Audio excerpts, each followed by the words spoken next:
have an income coming in. Right. For some, it's an entrepreneurship for them. They want to be entrepreneurs. Look at how you marry your passion with your purpose, how you marry with your impact. Right. Leave a digital footprint, leave a climate smart footprint. When someone presents their business idea to me, I ask them, how does it tie in with the sustainable development goals? Because we're in an era where we are being conscious, where there's been lots of awareness around it. So how do you stay abreast with what's happening in the space? If you don't have it in there, incorporate it in that. Because at the end of the day, as much as it's a business proposal, you're also going to look out there to look for funding for that business proposal. Someone will pick up your proposal and say, this guy is, profit focused. He doesn't have any impact driven activities to that proposal. Right. So whatever you are doing, look at your passion, look at your purpose, look at your impact. If you can marry all three, go ahead. If you can't, do not force everything into a box because everyone is doing it. Don't follow the crowd, like my mom would say. Do what works for you. Understand who you are as an individual, then you take it from there. It's baby steps. You can't figure everything out overnight. Yeah. Indeed, marketing is your calling. I think also, tech was, software engineering was an introduction for you to actually get to where you needed to be, which is marketing. So, I love the tech space. The technology space as it stands today. I'm part of the women in fintech. I do a lot of tech. My company is basically technology. I love tech. Yeah, but then again, what has driven me to this point is the fact that I can marry everything I'm doing. Right. Yeah. That's impressive. So, you do SWOT analysis to understand where your strengths are, where your weaknesses are, but what about other forms of, human competency? So if someone, because sometimes also, let's say I do SWOT analysis and I get to have 2 strong suits. Yeah. You seem very passionate about software engineering, but marketing is what you want to do today. So for someone who is just starting their career and they're like, these are really my 2 loves, but marrying them together might not be effective for me now. Do you have any advice for such an individual? Explore. Right. Start from where? Right. Explore. Right. Have as much fun as you can with the space. Okay. As much as I did marketing, I thought I also did farming. During the COVID, I actually traded the hills for the boots. So I was on the farm for a year. A space I didn't know anything about. The first day on the farm, one of my team members got bitten by a snake. For me, I was like, I'm done. I'm done. I'm going home. Yes. But then again, agriculture is the space, one of the species I love the most. I can spend hours talking about the space. I love agriculture. Where's the love coming from? Is it from farms that you experimented with when you were a child? Because I remember for me... No. Funny enough, it was COVID time I got exposed to farming. I had no idea what farming was. Right. Even though back in uni, I ran an agribusiness club. It was a fun time. Right. But then again, to get to be on the farm, bitten by God knows what, having to move around, breaking your legs, falling, all those things would deter a lot of people. Right. But then again, I saw it as an exciting, uncapped space. So for me, the term became making farming sexy. And I happily got a lot of my friends into farming now. Some have like 1 acre pepper farms, some have pineapple farms, some have coconut farms, and it makes me very proud. Right. It's a space that people think it's dirty, it's not lucrative, it's unhygienic. I wanted to change the narrative, and I started with a very small group, which were my friends. So the narrative has changed a bit with them, and it's a space I keep exploring. I love the space.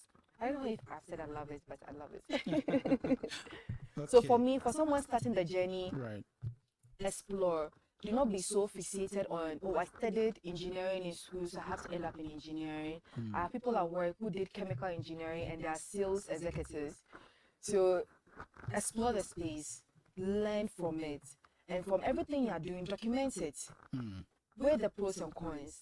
I tried customer experience. I like the engagement part, but some customers can be stubborn. Do I see myself doing this 9 to 5? Probably not. Try what is it? Administration. I like the administration bit, but always people get things messed up. Learn about the space. You don't need to be fixated. If it's the start of your career, I would advise you don't have to be fixated. And also read. Listen to podcasts a lot. The educational, the motivational, any material you come across, just grab on it, read, explore. You end up finding that your interest might even be outside of the scope that you think those are your interests. It might be something entirely different. Explore as much as you can. Be adventurous, but take calculated risk. Okay. Yeah, Very because that's calculated. what I was gonna ask. You know, you mentioned that you're a jack of all trade. Master of few. Master of few, yeah. So some people eventually become wanderers with their career, and it also becomes detrimental to the aspiration of, you know, getting to know what you're good at. So is there a focal point? If I'm exploring right now, I say I'm exploring, is there like a signpost that you have to know I'm going in the direction that I want to go, or I'm just lost in movement, which as we know is not progress? Okay, I think one of the things that helped me in, you know, streamlining my focus was I had very good mentors. So for every space I found myself in, I found a mentor in that space. I learned from them, I listened to them, I shared my concerns, my fears, my aspirations with them. And from that experience, I took in some of the things that I just took a bank of knowledge from each and every one. Yeah. Then I had opportunity to go through my bank of knowledge and filter it and see what would eventually be my focal point. Marketing may sound like a niche for me now, but I can comfortably tell you that my retirement plan is farming. That's my retirement plan. Makes sense. And I tell people this all the time. So have mentors. Speak to people in the space that you admire to be in, or the space you find yourself. Find mentors who have time to educate you, to tell you about the pros and cons of the space, to even help you, like even take you on for job shadow. Often that people come on board as mentees for me, and I actually have them job shadow me as well. And you job shadow me, you get to understand what I'm doing in the space. At the end of the day, you think you like marketing, but after job shadowing, you realize maybe the interest in marketing is not what you're looking at. So mentoring is extremely important. You can't do this on your own. No man is an island. You need people in the space who mentor you, who help you understand the industry. Because there are people who also mentor those people to make them who they are today, to get them to the point they are today. So they have bank of knowledge, they understand the space they are in, and they are ready to impart those knowledge onto others. So as much as you are trying to play around, also have mentors. People that you can. I was going to ask you whether you do mentoring. I do. So one challenge that I hear all the time about mentorship, and I face also about mentorship, is, you know, sometimes some people find it difficult to engage with the relationship in a way that it becomes beneficial or meaningful for both parties. So for young people who are looking for mentors, who would you advise? One, is a mentor. Who is a mentor? And two, how do you get the best from a mentor? Okay. And three, I want to ask you the third question. How do you get the best from a mentor? And then how do you ensure that, you know, the knowledge or the relationship continues? Because sometimes you locate a mentor, you get the best, and then you dump the person and nobody hears back. So how do you keep the pipeline? Okay. So the first question, when I answer this, I sound very biased, but my school was very helpful when it came down to mentoring. Because as a freshman, I got a mentor throughout my sophomore year, junior, senior. I got a mentor. So I went through the whole mentoring phase from first year to final year. So if you're a fresh graduate, I would advise that you go back to your school, reach out to your school chancellor, your career service department, say that, okay, I'm in the space now, I'm confused. Can you connect me to industry professionals? These are my interests. These are the people I want to engage with.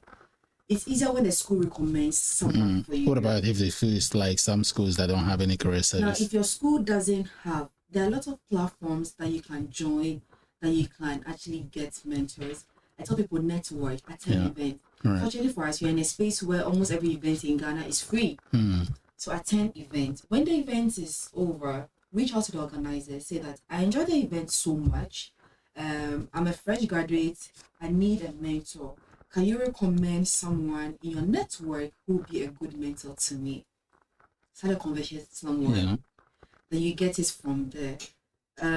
If you're bold enough, like I was during my graduate program, I went out to my MD and said I want him to be my mentor. And he was like, yes, I'm happy to take you as a mentee. Right. So you can have that as well.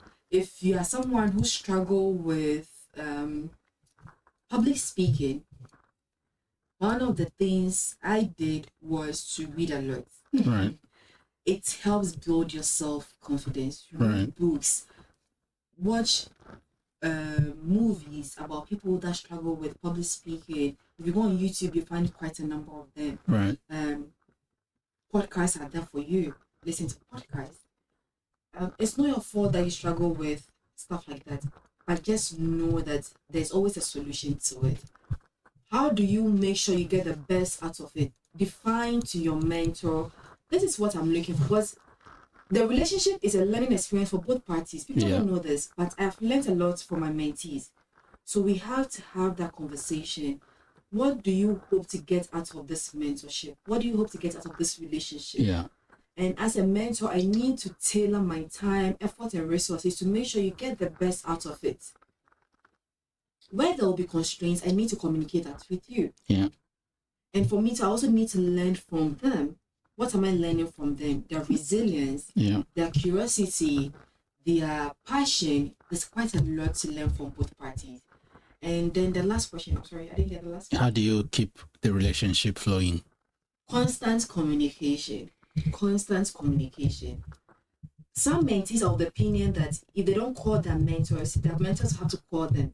Don't forget, your mentor might be a CEO of a company and has over 500 people under him. Yeah. He wouldn't have the luxury of time to engage you. Go out of your way and reach out to them. Your mentor might be head of department for a group of companies and wouldn't have the luxury of time to engage you. So make that effort to engage your mentors.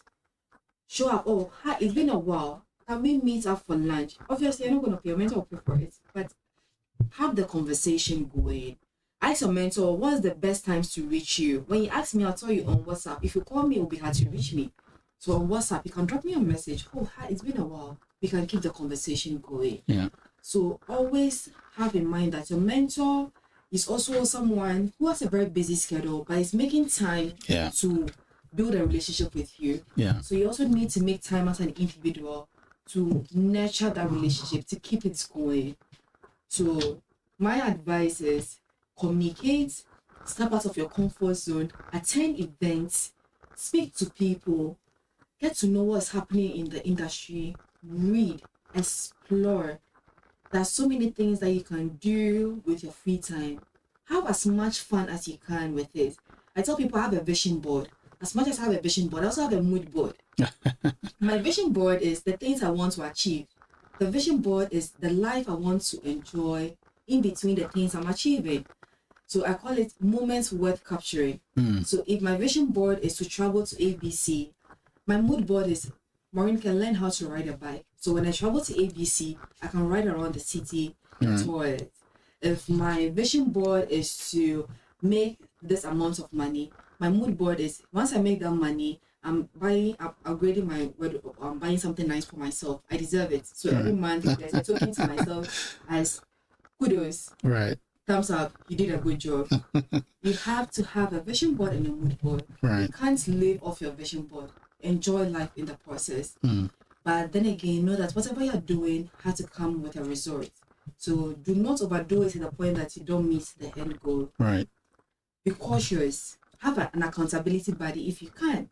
Someone who keep you on your toes. That as much as you're doing all of this, the person is also tracking you and reminding you of the goal you set for yourself. Right. And the person will be very stern on you to make sure you achieve those goals.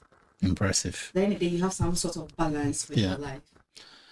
Wow, impressive. I have 3 questions. Yes. Even though we are at the top of the hour, exactly 1 minute more than the hour. Our gentleman wouldn't mind. Now we take a few questions. Just a few seconds of his time. Yeah. So the first one is, what is it that people, mentees, do that you wish they would stop doing?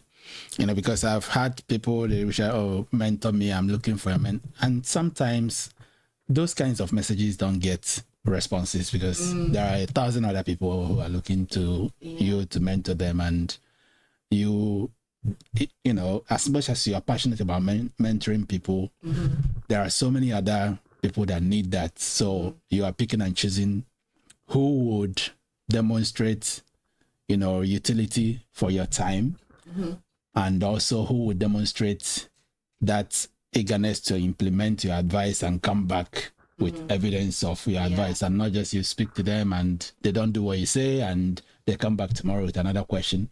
Okay, and now I'm answering your question. So what are the things that you wish mentees will stop doing? And after that, please give us recommendation of the podcast that you listen to, you wish everybody should listen to as well. Okay.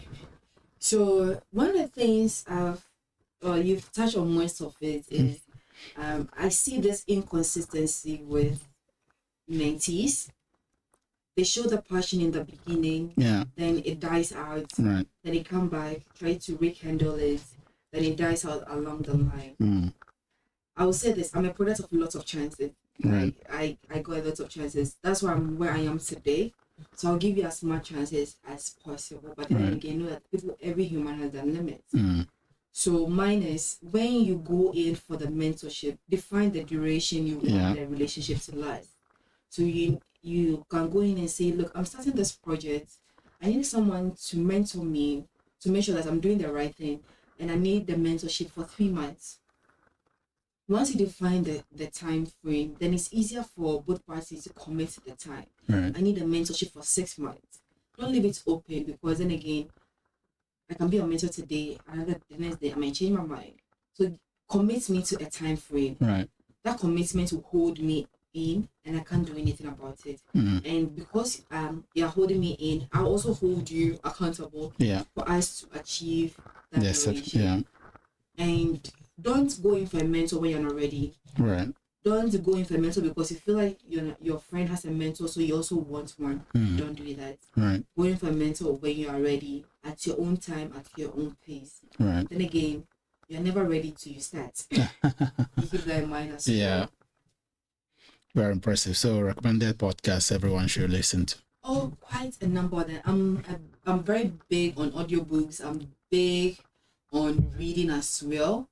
When it comes to people, I recommend you like kind of some books. Think like a CEO, Poor Dad, Rich Dad. The Richest Man in Babylon. The Alchemist. This one is a very controversial one.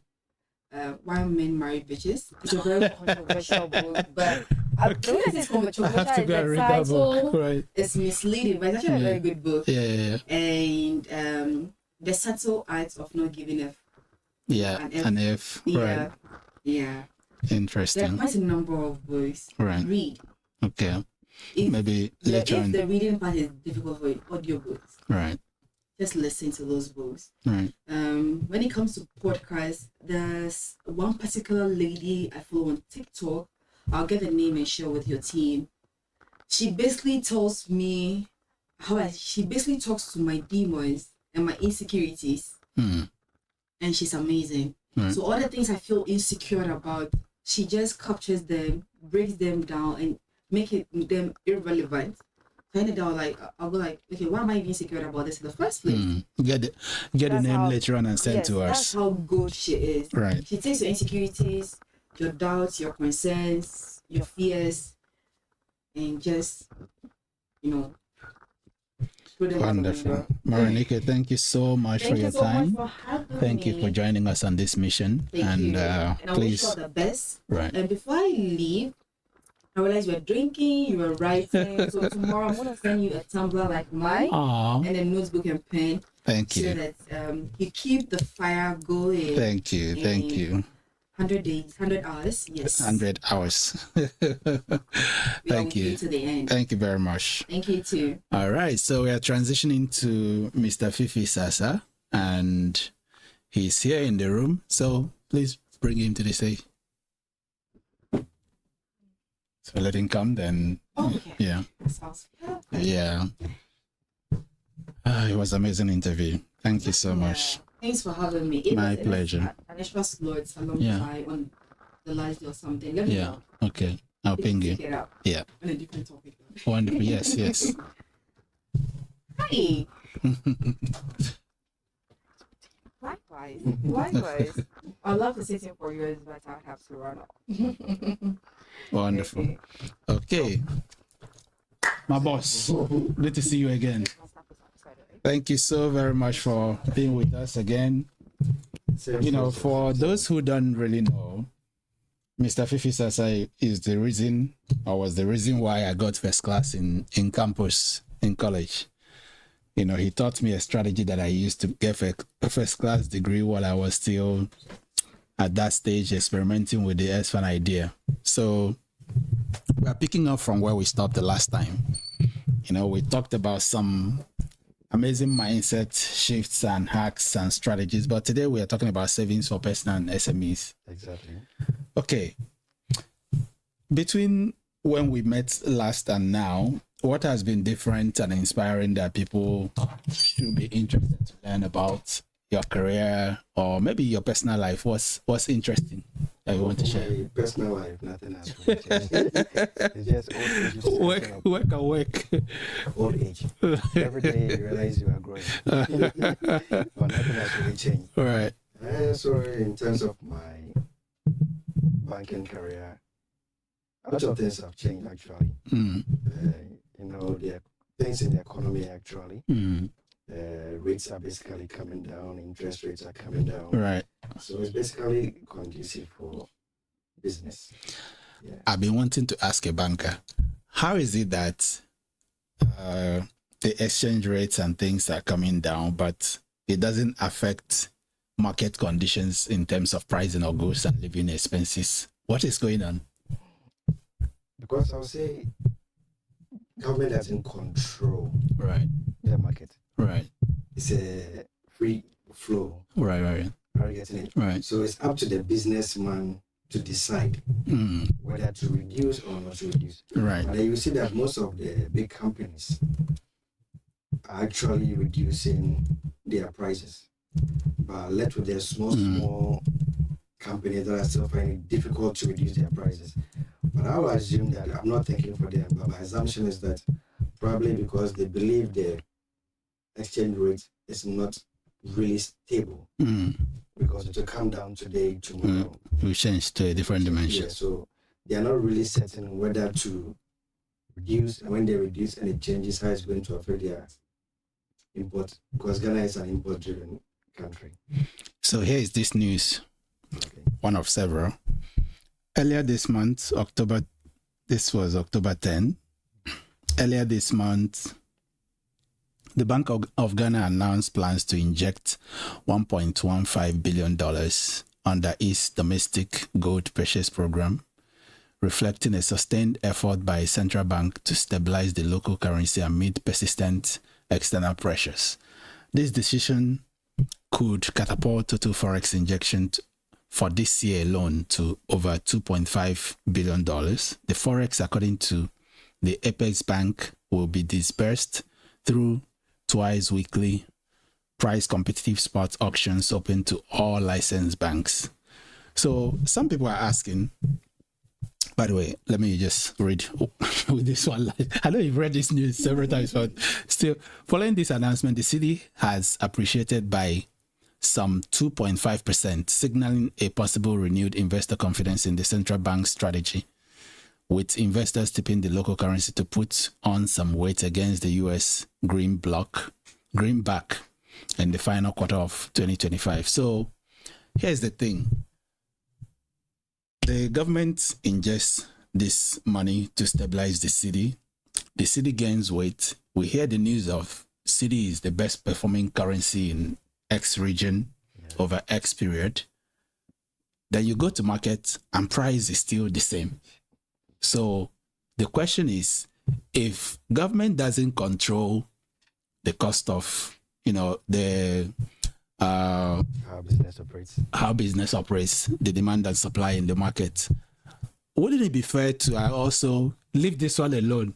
Because at the end of the day, indirectly, the people who buy, let's say you sell shoes and you purchased your shoes in November, or let me say September, and we are in October now.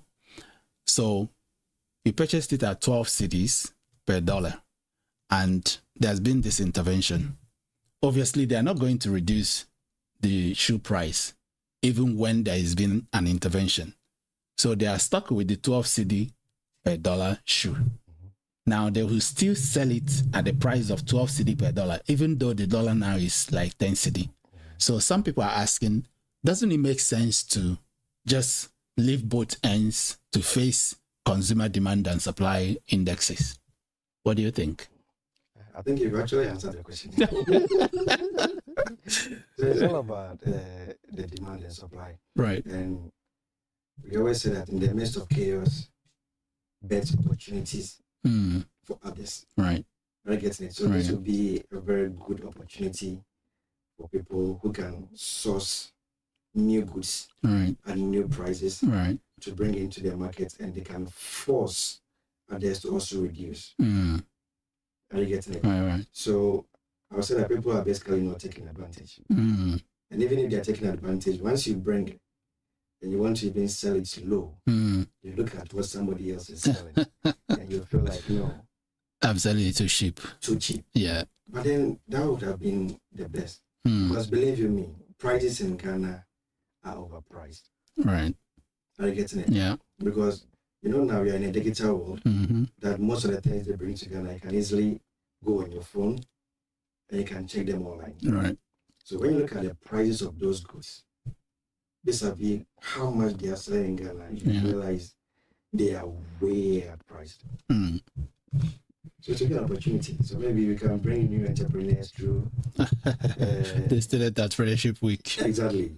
For them to take advantage of getting us products at very competitive rates. Okay, so I want to read you another piece of news. So here is this one from July 2024, which should be or could still be reflective of going concern now. Accra is 7th most expensive city in Africa. And some people say it's not even 7th, it's the number one. Some individuals say Accra is the 7th most expensive city to live in Africa, according to Numbeo, one of the world's foremost data and research platforms. The capital city of Ghana had an index of 32 out of 100. The Numbeo index utilized variables such as the rent index, grocery index, restaurant index, cost of living plus rent index, and local purchasing power. In the previous conversation I had, we were talking with Eugene about investing for the masses, everybody owning a stake of some of these conglomerates that we keep purchasing from. So I was telling him about a discussion I had with somebody, and he was like, it seems some of our governments are structured in such a way that no matter how much you earn, you will still spend it, in the system. And you see some of these news, and it's confirmatory of that thought. So how does someone objectively have money to save for their personal use or SME financing? How can that be practicable? So it's really a big challenge from where I'm coming from. So you realize that sometimes I say Ghanaians, we are magicians. Because when you look at our spending vis-a-vis our income, you wonder where the excess income It's coming from. is coming from to support. Right? Yeah. So we don't actually have a habit of saving. That is why I chose to talk about incorporating the habit of saving. Mm. Because whatever we get, we tend to spend. Right.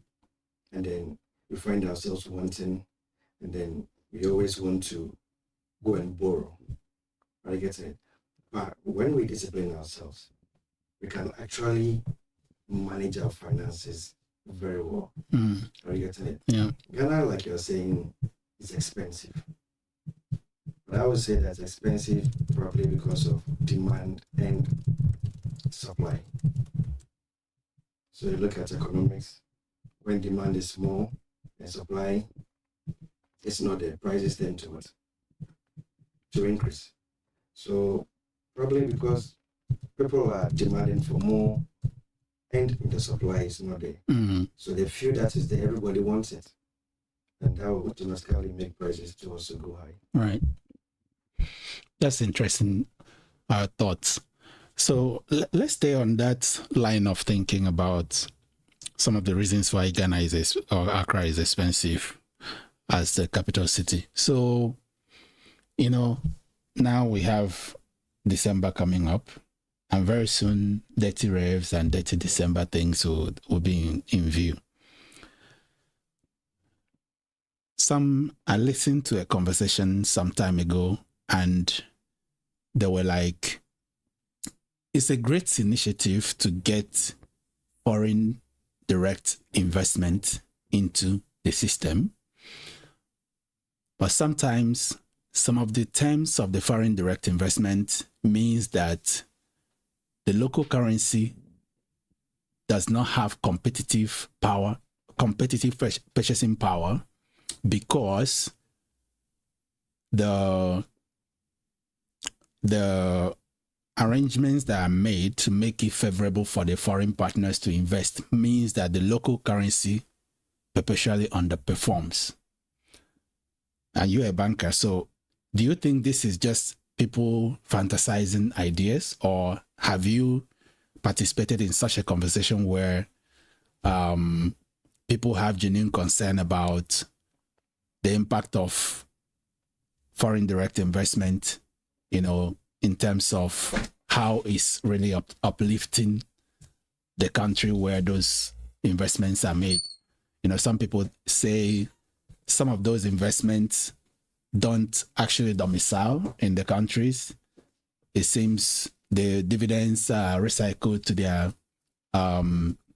countries of origin. So have you participated in any of such conversations, just as an afterthought before we zoom into our thought of the day? So when you look at it critically, the city is doing well because of some of these directives. Right. Yes, because without the foreign direct investment, the city will lose value. Right. Because the city is competing with foreign currencies. And years back, it wasn't doing well because businesses were looking for these foreign currencies to trade, and they were not getting. Mm. And the scarcity of these funds is actually what made the city to lose value. Right. But the intervention that the government is encouraging people to come and invest, bringing in more funds.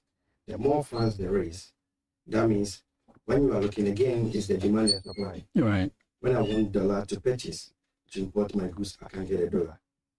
So the more dollar there is in the system, the city can gain with. Mm. So I'm not of the view that government encouraging foreign direct investment is a bad thing. Right.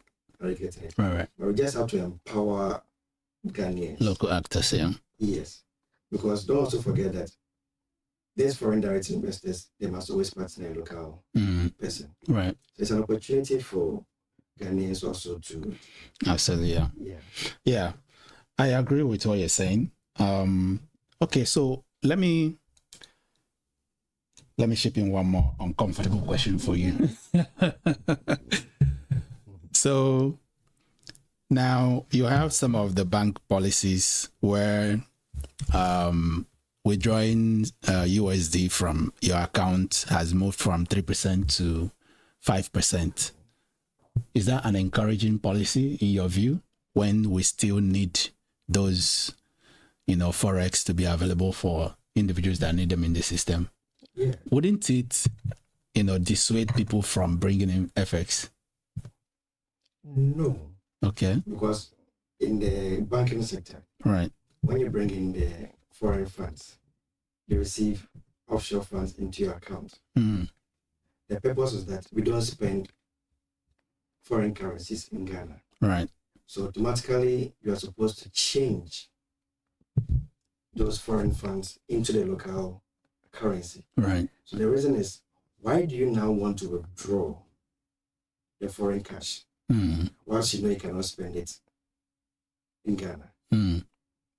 Are you getting it? Right. Because when you don't spend, but you sell to the economy, Mm. that is when the economy gets more of the inflow to help the city to also gain weight. Right.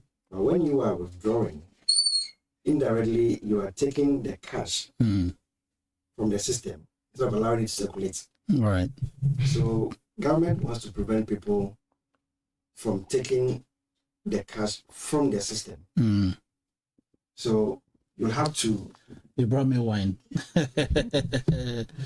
Yeah, I need that wine because I haven't eaten. Please go on. So you have to now Sorry. sell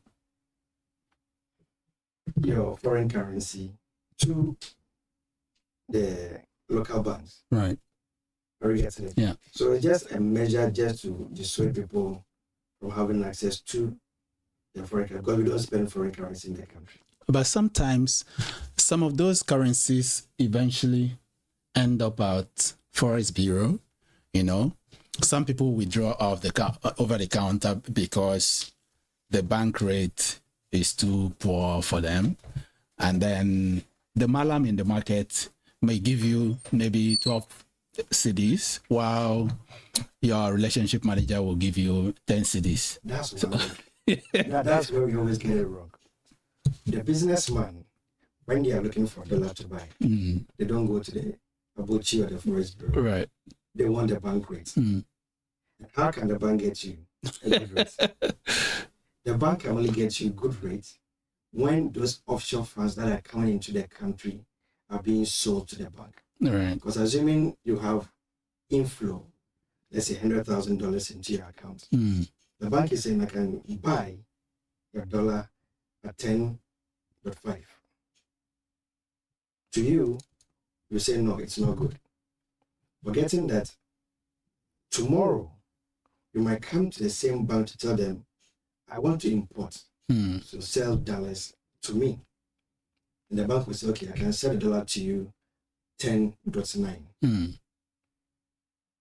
But then you chose to go and give the dollar to the Forex Bureau, and they gave you 12 cities. To you, you've gained in terms of the city Right. Equivalent.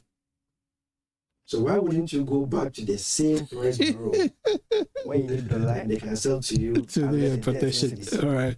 But that one you're running away, Right. saying it's expensive. So we just have to balance the two. Right. You can't gain at one side and then you think people are losing. No, let's balance it up. Right. Because the Bank of Ghana rate, that is what we are supposed to abide by. Are you getting it? Right. So Bank of Ghana is saying dollar is 10.5. But you are thinking you can go and get it 12 or 11 somewhere. It's like you are cheating the system. But, well, indirectly, the system made it possible. But anyways, maybe we would have a different set for that. Probably, maybe they have to really learn how to regulate. Right, yeah. But when you travel to a country like Dubai, you can't spend your foreign currency in Dubai. Right. So right at the airport, you'll have to change. Because even if you take the currency to a shop to go and buy, they'll tell you, go and change. At the bank? No, at the Forex Bureau. Right. And they have a uniform rate for it. Rate. So the rate at which you will sell, when you are able to use all the funds and you are moving out of Dubai, they will buy back at the same rate. So their buying and selling rate is the same. Right. I don't know how they do it, but probably because government policy. Government policy. Yeah. Are you getting it? So it is highly regulated. Because even the Forex bureaus, they all have different rates. Yeah. Some have higher, some have very low, some have Exactly. Yeah. Are you getting it? Yeah. So based on the demand and supply. Mm. Okay, so personal savings. The principle of saving has been as old as time, but still many people don't learn it until it's very late. And, saving is one of the fundamental things that everybody should know. So for someone who is getting to be reintroduced to saving from a banker's perspective, it's amazing that a banker is talking about saving. So you have priority knowledge of what people go through on day to day. When they don't have money, they run to you and say, can you give me overdraft and things? Meanwhile, you probably know that if they had managed their finances well, they would have saved something. Exactly. So how do such people apply the fundamental principles of saving to be able to, relieve themselves of some stress? I won't lie to you. The habit of saving is very difficult. Right. I get it. So first of all, I would say that savings should be a culture. It should be part of you. But then I won't say whether it's a black man thing or we don't like to save. And one thing I've realized is that we don't really know our expenditure. From people that have engaged. Right. I've realized that people don't know their expenditure to know that this is my income, this is my expenditure. How do I balance of the two? We don't. It's a culture that we must learn to keep. Right. Actually, what I would advise is that we should see savings as an expense. Interesting. Once you see savings as an expense, you will know how to save. Typical example, when you are running low on data or talk time, what do? You lower your... No, you will find money Right. to top up. Right. Are you getting it? So why can't you also make savings as such an expense that you realize that, no, I am not saving enough, so let me push money to my savings. Okay. And one way we can do that is when we learn how to budget. And in learning how to budget, you must pick, first of all, like I said, your income and your expenditure. So know how much you spend in a month. And in your expenses, put needs and wants.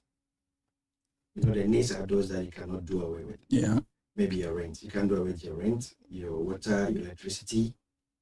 These are things you can do away with. Food. Right. So do a budget. And before you can get a good budget, I'll say that just look at your expenses in a month. How much do I spend? Then you sit down. Break it down as a budget. These are my needs, these are my wants. It's the wants that you can always work around to make your savings. Yeah. Are you getting it? Yeah. But because we always box everything together, we don't know how to differentiate. Right. So before we realize the monies that we get, everything it's gone. And it's hard to even track how they vanish from your head. Exactly. And then you'll be in the office and people will come. I want to travel. Can you help me with the bank statement? I can't cook a bank statement for you. But if you had learned the habit of savings, you'd have been able to manage your own statement to apply for the visa that you're looking for. Are you getting it? So I would say that let's look at savings as an expense. Every month, I will spend 1,000 cedis, and that savings is my expense. So I'll push that money into that account. And in doing so, you must always have a motive, reason why I want to save. Yeah. Are you getting it? It can be short, medium, or long term, depending on you. Are you getting it? Mm-hmm. I would say building as a long term. Right. Are you getting it? Yeah. Probably I would like to buy a car. Mm. The car can be probably the medium term. Mm. Are you getting it? Right. Then your other things that you might need. Maybe you want to go and do your master's, you want to further your education. Are you getting it? So you can save within the shortest possible time to help you. So you must always know the purpose or the reasons why And then you this, must save it. right. But then we don't have such thing. We don't. Right. So whatever money comes, we spend. Enjoyment. Enjoyment. And then we come back to zero and we are waiting for the next payday. Are you getting it? Yeah. But then always think ahead. Because one day you're going to retire. Mm. So when you retire, the question is, what's next? Yeah. Is it because people weren't taught about this culture that you're explaining that makes it sometimes difficult to have that savings discipline? Or is it because of our peculiar circumstances? You know? So I had this client when I was working with my big sister in her retail business. Let me use that as case study number one. So I had read this book, Rich Dad, Poor Dad, and after that I read The Unfair Advantage, by Robert Kiyosaki. And we usually discuss, he owns a restaurant, fast-moving restaurant. So one day we were talking and, Robert is big on pay yourself first and things like that. So I was talking with this gentleman and he was like, okay, so how can I even pay myself first when I have creditors all over the place? By the time I'm done paying my creditors, my income is not even enough, for me to even have anything to pay myself. So for such an individual, how can they objectively have a savings discipline when they get goods on credit? By the time sales come in, sometimes it's not enough to settle bills. Even when it's enough, they still have dependencies that this money is often distributed to. So what do you advise to such an individual as an SME? Then on the personal, the personal angle, you have a savings account and then you are saving. And I don't know about some of the rates now, but I remember one young guy said, oh, my bank deducts money from my account every month for account maintenance. So the little one I put there, they take some from it. So where do you put your money as a young person that is putting just coins to make it wholesome for you to get it to a point where you can say, okay, I'm buying TBO with my 1,000 Ghana cedis or whatever. So these two concerns. Right, so yeah. Let me start with the business. Yeah. The SME. So one of the major problems we have with the SME has to do with bookkeeping. Right. Bookkeeping is a big problem. So we've had instances where most businesses see that whatever they sell is profit. Mm. But we are unable to differentiate your cost from profit. And that is what has collapsed Many businesses. Yeah. Are you getting it? Yeah. And one major headache of entrepreneurs is, how do I pay myself? Right. Yes. Yes. So we can start a business. I myself inclusive. Some of us will work for free. Yeah. You can start a business and for about a year you can't even pay yourself. Yeah. And that is one of the sacrifices as an entrepreneur you have to adapt. Mm. So for this reason, you realize that some people will tell you, I cannot be an entrepreneur because I would like to work for somebody and every month I get salary assurance. is assured. Are you getting it? Right. So for the entrepreneur who really understands bookkeeping and knows that he has not made profit, Mm. will never pay himself. Right. Because he can only pay himself based on the profit Of the business. of the business. Yeah. I don't know whether you are getting it. Correct. So don't see whatever you sell as profit. By the time you realize all the goods in your shop Are gone. and you can't restock. Yeah. So the purpose of really expanding your business is learning how to put money you earn back into your business.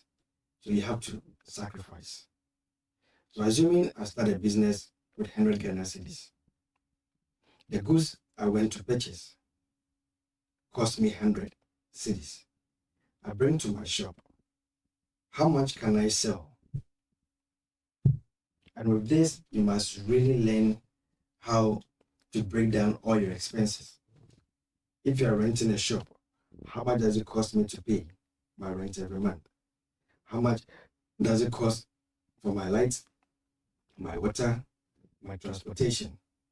All these things will help you understand whether the business you are going to do, you can sustain it, or it's not advisable. Right. The fact that somebody is doing doesn't mean you can also do it. Mm-hmm. Probably where the person is getting his or her raw materials Mm-hmm. is far cheaper than where you want to go and get yours. Right. But because the person is doing well, you think he can also come in and make money. No, you might get it wrong. Mm-hmm. So the person will spend 100 cedis and will say that, okay, let me sell this thing as 120 cedis. At 120 cedis, at least that can help me pay my rent, my water, and my electricity. Yeah. What about paying myself? Right. The time is not up for me to be able to what? Yeah, To myself. pay myself. Right. Are you getting it? Yeah. So after the 120 that I will sell, after paying all the expenses, I'm left with 110. The 110, should I put it back into the business or I should spend? When you spend the 10 cedis on the 100, Mm-hmm. you are still going to buy raw materials at the 100 cedis, Right. and you are back at square one. Mm-hmm. No progress. But when you put the 10 cedis on the 100, it makes 110. Mm-hmm. I go and buy raw materials with the 110. When I come and sell again, instead of making 120, maybe I'll make 125. Yeah. Are you getting it? Yeah. Then gradually, I am growing. In all these things, I am starving myself, not paying myself profit. I don't know whether I'm getting the analysis. Yeah. So get to a time that I started with 100 cedis, now I've grown the business to 200 cedis. So I can now buy more raw materials. At this time, I can put myself on salary. Yeah. Because when I take all my expenses, I'll still have excess to buy more. So that's for the business side. But when you come to the personal, Yeah. most people don't know we have different products when it comes to banking. Right. People always see the luxury that I want to write a check. Yeah. Check is not a luxury, it comes with a cost. So to the bank, current account Mm. gives us money. Right. Savings account is an expense. Right. Because when you are having a savings account, I have to give you interest Mm. on that savings. Right. So once I'm using your money, I'm paying you interest. But when you open a current account, I don't give you interest Mm. on the funds. And I charge you Okay. for running the current account. Yeah. Because with the current, you can take your money anytime you want. But I'll charge you for it. Right. But when people come, because they see people writing checks, they also feel, let me also open a current account Yeah. so I can sign checks. Who are you going to pay? Are you getting it? Yeah. Because with this digital world, you don't even need a checkbook. You can make payments on Mm. your app. You can withdraw funds from your ATM. Mm. So I always say that go for a savings account. That will help you. Mm. So probably your friend that is being deducted Right. is being deducted because he's having A current account. Yeah. And not A savings account. a savings account. So saving with a current account is making money for the bank. Yes. Because we charge you. Please look into the camera and tell them. But with the banks, we like their money. Yeah. It's how you. Everybody will open a current account. Yeah. That's They will send the marketers to the schools and the students will jump on anything that is an account. So most businesses will operate current accounts more than savings. Yeah. But for individuals, I always advise go for a savings. Right. So the fundamental and foundational knowledge of financial discipline is: one, have a bank account, individual savings account, business current account if needed. Yeah. And can a business get a savings account too? Yes. Okay. So an SME, ideally, mom and pop shop, should go for savings account. Exactly. And then if you have external dealings that require check, then you go for current account. Yeah, not necessarily current account, like I'm Okay. saying, because of the way technology is. Even with your savings, Mm. you can still transfer funds. as But payments. some banks, before you withdraw now, they want you to write a check. They used to make it that you go to the counter, you can use a No, slip. we have savings booklet, Right. but a savings booklet you can't give it to a third party. Okay. As a business owner. Yes, Okay. so that's the disadvantage of the savings. Mm. You have your savings booklet like a check, Right. but it's just for personal use. Mm. You can't use it as payments. Yeah, but some have made it a policy that before you can withdraw from your current account, you still need to sign a check, your own check. You still need to write it to. Yeah, some of these things are changing. Mm. So you go to the bank, even without a checkbook, Mm-hmm. you can still have a withdrawal leaflet. Right. You just write, unless Banks it's a company, like, is it Fidelity? Is it Fidelity? unless it's a company account. Right. Right. Yeah. Company account. Yes, company account. Mm. So even in the absence of your checkbook, you can still use your letterhead Right. Right. to issue instructions. Okay. Once it's on the letterhead and signed, we can use it. Right. Are you getting it? Mm-hmm. But then for a company, you have to get the checkbook so you can Right. issue Right. to third parties. Okay. Now let's talk about family offices. I'm sure you've dealt with family offices. So I'll give you another case study. This family, the wife started a business and a seed capital was given to her. And then within a period of, say, 3 months, let me just exaggerate, 3 months, now she needed to restock and funds were not found. So they got into a big argument, a big issue, really, not even argument, a big issue, because the husband was like, you had X amount of money given to you to start up this shop. It was furnished, it was equipped with goods and things, but now where is the money? The woman is saying, I never took money for my own personal use. So after some levels of due diligence, they realized that one of the issue is goods were constantly being taken away from the shop for the family, food and things. And of course, the man being the man of the house, sometimes he comes to the office. How much have you made today? You know, he dips and collects some money, and eventually the family office cannot sustain itself after a period of time. So for such offices, how do you distinguish between the office and the family? When, one, there is clear need for some of the goods to be used at the house. Maybe they sell food condiments or fast-moving consumer goods like bottled water. What are the instruments that you can establish, to ensure that the family office remains sustainable? It's discipline. Right. The first question you have to ask yourself, before we set up the shop, how were we getting such goods? Mm. Before we open the shop, how are we getting water to drink? Are we getting it? Once you can able to answer that question, you can easily disassociate the business from personal needs. Exactly. Right. Even if you want, you have to pay for it.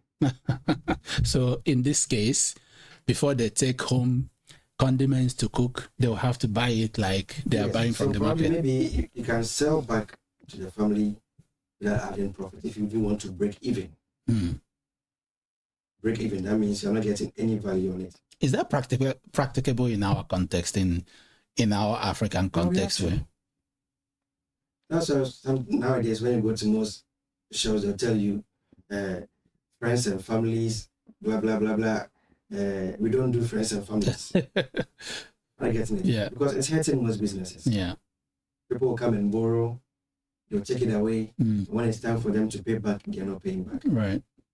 So to be a good businessman and entrepreneur, you have to learn it the hard way. Other than that, you start something like what you just said, a good scenario. They started something good, yeah, and now they've killed it. Yeah. Because they couldn't discipline themselves. But when you learn, it's not about discipline. You can easily work it out. Right. Impressive. So talk to us about some case studies of good financial discipline in terms of savings that you've come across, or maybe some of your mentees. So for this, I don't see most entrepreneurs doing. I see the... We are in trouble. Yes. The reason why I'm saying that is for most entrepreneurs, one, they don't even put themselves up for pension. So in terms of social security, only a few are doing that. And now we have the Provident Fund. I'm not sure entrepreneurs are also taking advantage of this Provident Fund.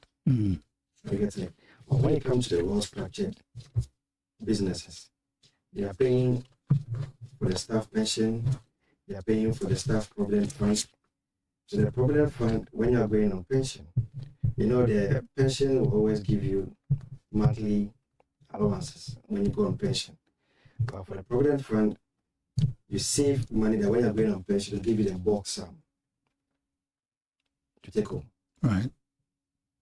Entrepreneurs don't do that. Because they think it's my own business. I live and die with it. So why should I put myself on pension or put myself on Provident Fund? But these are other areas of what? Of savings. So if you're an entrepreneur, see the business as a growing concern. I'm going to grow the business and probably hand it over to the next generation. My son, my daughter, to take over.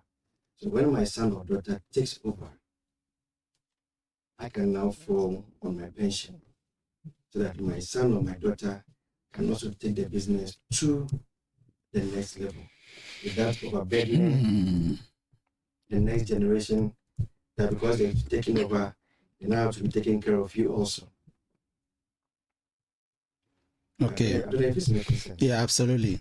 I have 3 questions that I had reserved for next generation and retirement.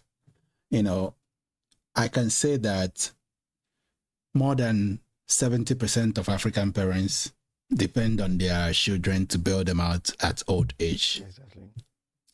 And one of the reasons is what you're discussing right now. So, assuming that some of the thoughts that you've shared now will address it for us parents. Okay. The other side is the children. First, what instruments do you need to put in place, one, to get them to understand, you know, what it takes to grow the money? That's number 1. Number 2 is, how do you ensure that going concern that you've strived all your life to build? Because let me see. This one I need to be accurate. How many businesses in Africa survive 3rd generation or 2nd generation even? Let's see what. It's very low. Yeah.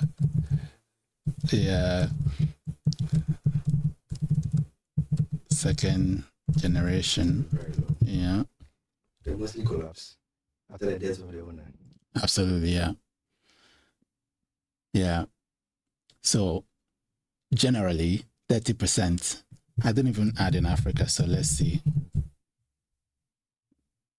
Okay, so approximately 30% of family businesses in Africa survive to the second generation. While this percentage is consistent with global averages, it's important to note that even fewer make it to the third generation, with some estimates suggesting only 12% survive after second generation.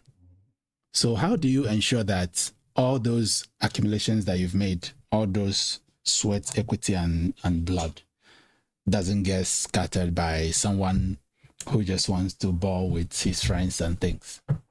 So one, education is key. The second is about the passion of your kids. You can start something, but then your kids will have no interest Yeah. in what you're doing. But you force them to take charge, but the interest is not there. Mm. So you realize that most of the times the outside world, when they realize that what they are building is different from the passion of their kids, what do? They go to the business to a level, then they sell off. Mm. They sell off, raise the money, and probably reinvest it in the passion where their kids have that desire. But then we will watch it and we'll still force the kids into such business. And before we realize, they go in and they mess up. And the other factor too is that we don't groom them well. Are you getting it? Mm. You began at the low level before you go to the top. Once you get to the top, you must let the person taking over understand how the business started before it got to where it is now. But when you put the child straight at the top, Yeah. without them knowing, Because his boss's daughter or son. Exactly. Are you getting it? So I was listening to Ken Japan. He was saying that his son, after school, when he wanted to bring his son into his business, the son started from the security post. This is the son of the owner. How many of our kids would like to go into that security post?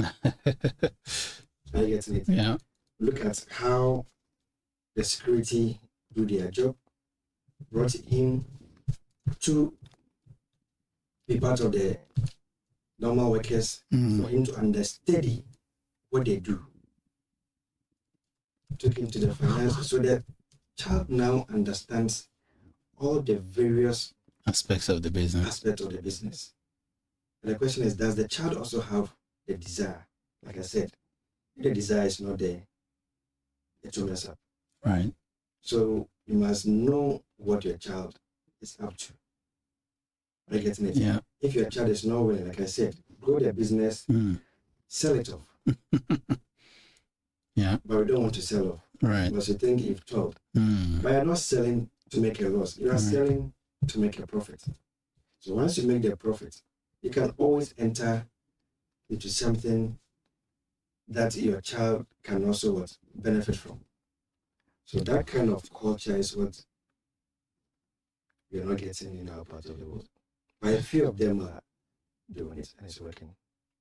Yeah, I was reading Warren Buffett's will, or rather his commentary about his will regarding how he should, and I put it up here. So Warren Buffett has decided that he won't leave direct investments to his children. Instead, he is donating approximately 99% of his wealth to philanthropic causes, with his children managing the distribution of those funds through charitable foundations. His plan is to give his children enough to be able to do anything they wish to do, but not enough that they will do nothing, empowering them to lead philanthropic efforts of their dad. So here's the thing. Let's say an African parent listening to you now decides to go this route of instilling this discipline in the children and even going to the extent of, look, if you don't meet XYZ KPI, you are not getting any of my investment or wealth. So the mom comes in, no, you are being too strict. How can you, they are your children, come on, and this. So how can you get that understanding equally distributed in the family without, making yourself the bad guy in the house? I'll say our cultures are different. Right. Their culture and ours, there's a distinction. Mm. We Africans believe more in family togetherness. But then they see themselves as each one for himself. Mm. So we are more family oriented than they are. It's very difficult for an African man to take such a route. Mm-hmm. The African parents will always want to leave an inheritance For their children. That is how we've grown up to be. It's part of our culture. Are you getting it? Unlike you travel outside and your child or can tell you that when you grow, they are taking you to a foster home because they don't have time for you. Mm. How many African kids can tell that to their parents? Yeah, that was too painful. Are you getting it? Yeah. So we are more family oriented than, so if Warren Buffett is taking that route, it's very difficult for an African man to do that. Right. So what would that culturing of financial discipline be like? So you want to get them to really understand the business, and you go the Mr. Japan route of putting them through those quote unquote hardship. No, it's not hardship. Yeah. You let them understand how the business operates. Mm. So is it like an ideal case scenario, assuming God bless you with multiple children, is it like you set a competition for them and you say whoever completes XYZ metrics would eventually inherit my resources or the business? Is it like you get an executor to institute a protege management program where the children, the external stakeholder becomes the executor of such disciplinary measures on your behalf? What could be the ideal? It's a very difficult question. Yeah. It's a very difficult question. So this one, I think it should be a guess answer. Yeah. If you find yourself in that situation, what would you do? Yes. So let me just give a typical example. Assuming you have a father who is a medical doctor, has set up a very big hospital, but none of the kids does medicine. Mm. So does that mean that the father cannot entrust the company to any of the kids? Mm. The father can. Right. Are you getting it? Yeah. The fact that none of them is a medical doctor doesn't mean they cannot run the hospital. Because they can be very good administrators who can get people to run the hospital without them being medical doctors. Yeah. And the other question too is that the case that I'm having, none of them is a medical doctor. Mm. Do they have the technical know-how to manage the investment? Yeah. Or they don't. So what do I do? Do I entrust it? Probably what Warren Buffett is trying to do. Do I entrust it to someone else to keep on the legacy and make my case probably non-executive directors? Yeah. So it's like, I don't know how to say it, but then you just have to know how to manage it. Impressive. All right. So in final commentary, you've shared impressive thoughts here. I like the practicality of it as well. So what would you leave the young people and the SMEs that have listened to you with? As for the young people, they are really spending. The impulse buying is a lot. So whenever money comes to their hand, it's all gone. So like I said from the beginning, let's budget. Know the things you need, the things you don't need, things you can always put aside for future use. Right. And make use of what you have. Right. There's no competition, there's no rush in life. Right. But there is a competition, by the way, because society is competing with you, or you are competing with society and your age mates and things, the peer pressure. So you are saying You now, shouldn't allow that to affect you. right? It's not about how we start the race. It's about how we all finish. Yeah. You can finish tomorrow. You can finish the next day. The important is that we all get to the finish line. Right. Impressive. Thank you so much, Fifi. You're welcome. It's been an insightful topic about money, which sometimes is boring because we are talking about saving, not, buying things. Buying makes people happy sometimes. Saving makes them sad. But you made it in such a way that is fun. And I'm sure the listeners took key lessons from this conversation. All right. We're still in Ghana, so we're transitioning to Bright Yeboah, who will be talking about strategic growth, building a thriving business from the ground up, which is a big challenge. Yes. So Bright will finish. yeah. So Bright will talk more about the savings. Absolutely, yes. All right. Thank you. Thank you so much for your support. What will happen if I So drop just this 1 thing? minute so that you can transition more okay. effectively. Right. All right. Right. Yes. Hi, Tom-Chris. Me. How are you, bro? Awesome presentation. I love it. Thank you. Yeah. Thank you. I'm also going to listen to you. Yes. Please do. Wonderful. All right. Please All right, sir. have a seat. You're welcome. You're welcome. Thank you, Chris. Impressive. How has it been? It's been a lot of work getting let me not take the words from your mouth, but I know some audiences are interested and keen to understand how you've been able to jump into this media industry and build from the ground up. So for such individuals, what are the capstone introduction of your career journey that will give them a clear picture of what you've been trying to achieve so far? Well, let me see if I can make this very brief. Right. So, Tom-Chris, this journey can be lonely. Yeah. The entrepreneurship journey, and one has to be determined internally, Right. to achieve a particular goal. I keep saying, and I learned this from the early stages of my career, that passion alone is not enough. Right. Right?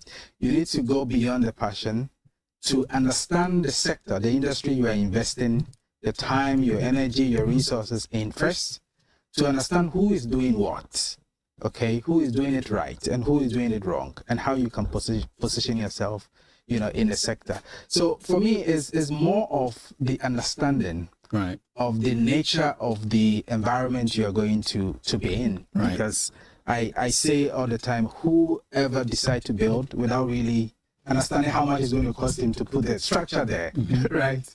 So that is where I feel most people should start from. Right. First have that understanding, know how much is involved in all of this before you start the journey. Impressive. Yeah. So what do you do that makes you supremely qualified to talk about this topic? Well, so when I look at the topic, strategic growth, building from ground up, and I ask myself, what have you done? You've done a lot, by do the you way, think so you are qualified to talk about this subject? You are Yeah, but I feel, yeah. let's see. So my journey started for me 6 years ago, Right. Officially, but commercially 5 years, in doing this. My background is mainly in telco and media, new media, data media. I have done this over 16 years of my life. Yeah, it got to a point I decided to jump the cliff, So you get to a point in corporate, you don't feel, it's challenging enough. Right. You want to do something else. Right. Yeah. So scanning around the ecosystem at the time, looking at my previous networks and what I have done before, clearly I knew there was a void. for the African continent when it comes to streaming. Right. You know, we are still taking, you know, baby steps in the streaming journey. We might talk about it in detail, but I identify quickly from my experience in television, in communication and marketing and all of that, I knew that we need to position the continent such that we can own the narrative. You know, we are creating as Africans and not allow some people to tell the African story for us. Right. So the idea really was to, how can we democratize content for the African region? That's number one. Number two, how can we help the creative sector to monetize the work they are creating? Right. Because I look at the model, you know, after cinema, what next? What happened to these guys? You know, and post-COVID changed a lot of things for us. You know, and this idea came just around that time when we were all inside, you know, thinking of what to do next. Then it came to me that I think there's an opportunity in this place. Why don't you find a way to subsidize internet data, bundle it with content for the ordinary African to have access to what we call premium content, right?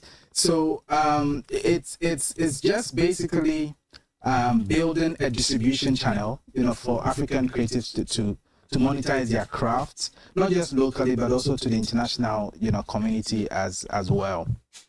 So this, for me, this is what drives me in two ends. One, for the creative sector, the producers, the directors, the aggregators and the distributors and all of that. It's a chain, it's a value chain, you know, that thrive in that sector. And the end user, who is the consumer, Right.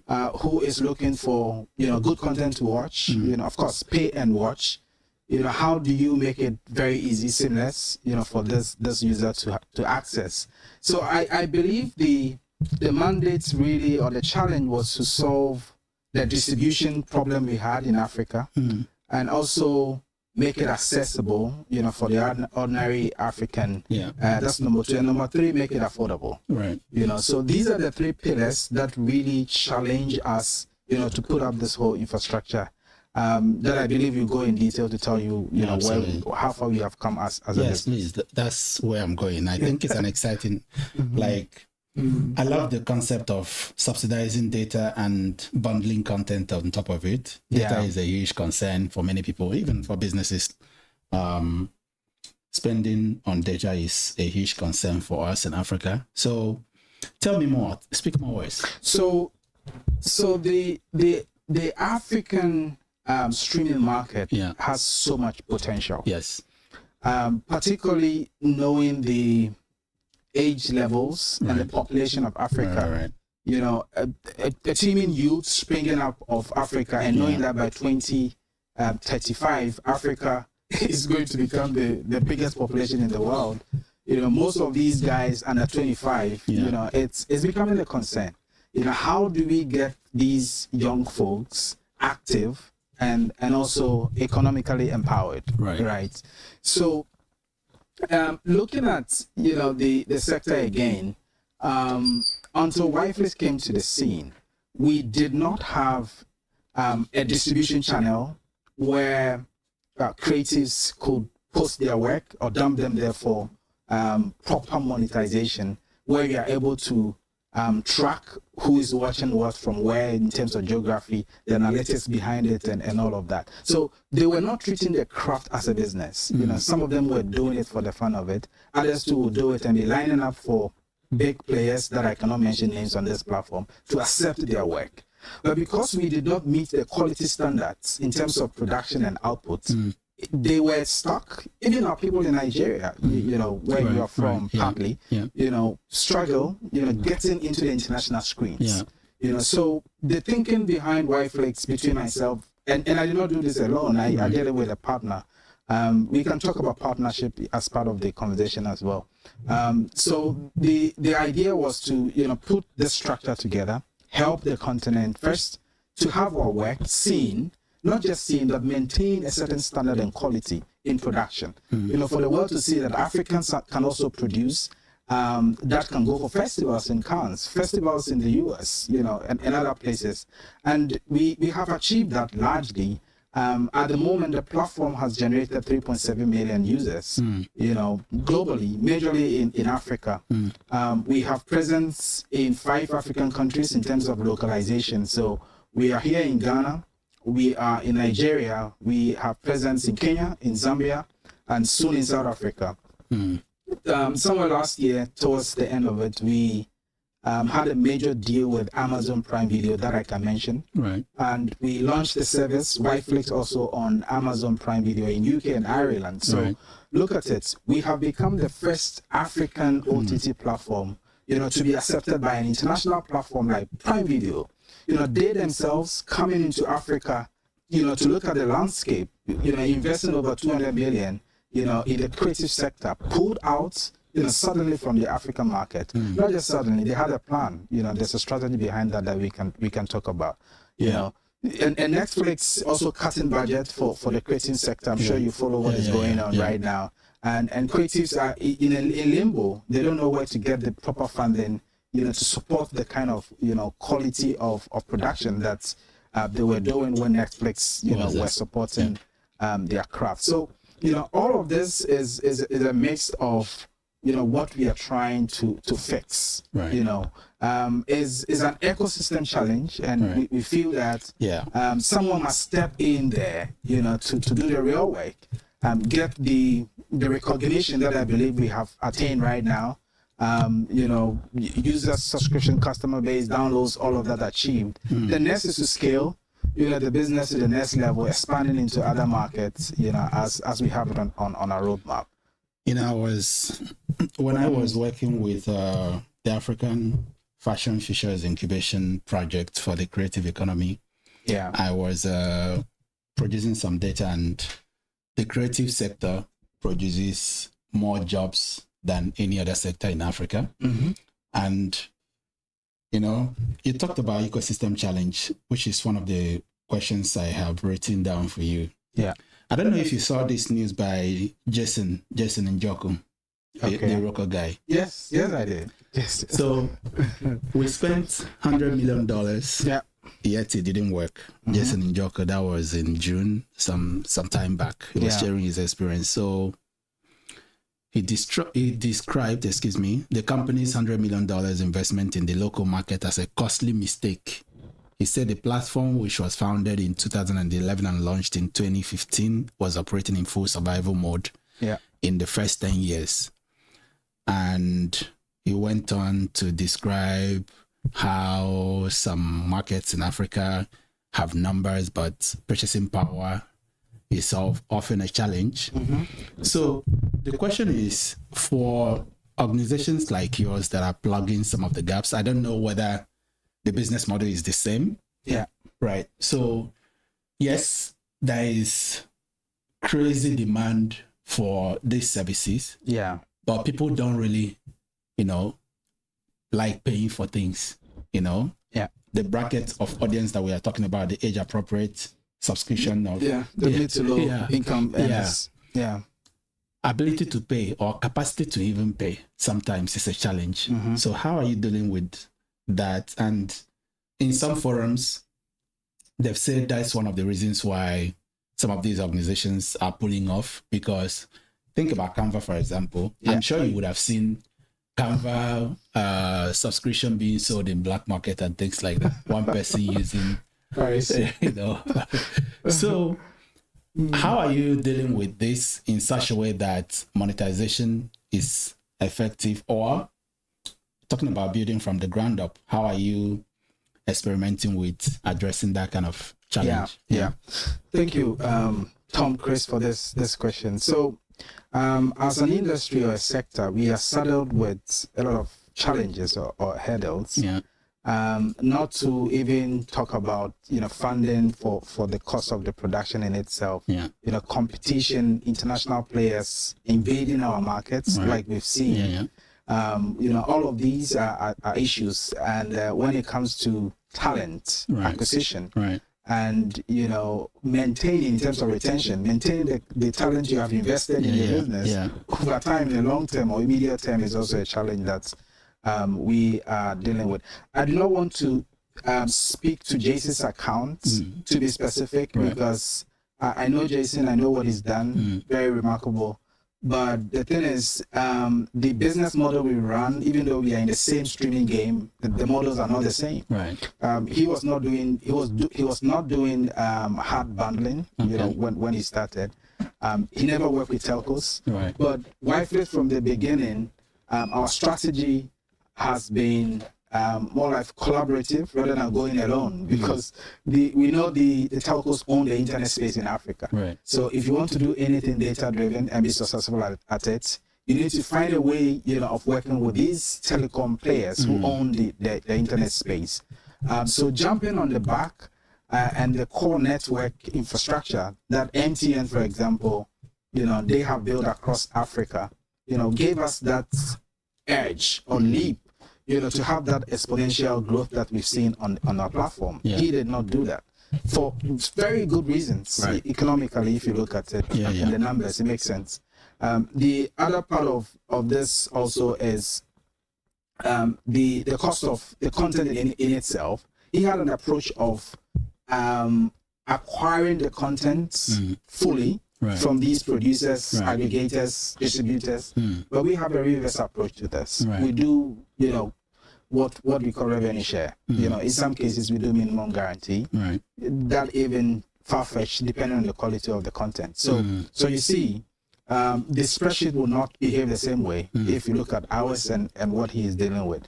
Yeah. So and we did that on purpose to, in the long term, go into original productions ourselves. I believe he had that plan too. Right. You know, to go into original productions after all the investments he did in Nigeria. You know, so I can say bluntly that we took our time. From my background and my partners also experience in telco. We knew what the consumers actually wanted. If you're able to bundle content plus data, you know, they will not feel like really paying for it. So who do they pay to, you or the telco? So in our case, the telcos do the collection in terms of revenue. And we have two approaches. So the typical Wi-Fi user is able to pay with his airtime, you know, or paying through mobile money, you know, or paying with his Visa or MasterCard. But we know that maybe Nigeria is an exception when it comes to card payments. You know, the entire Africa region, a majority of our people do not have, you know, credit cards or Visa, MasterCard. So what we have been championing since we started this business has been the airtime, that subscriptions approach, and in some markets we champion the mobile money as well. That I believe has been quite successful. Looking at the numbers.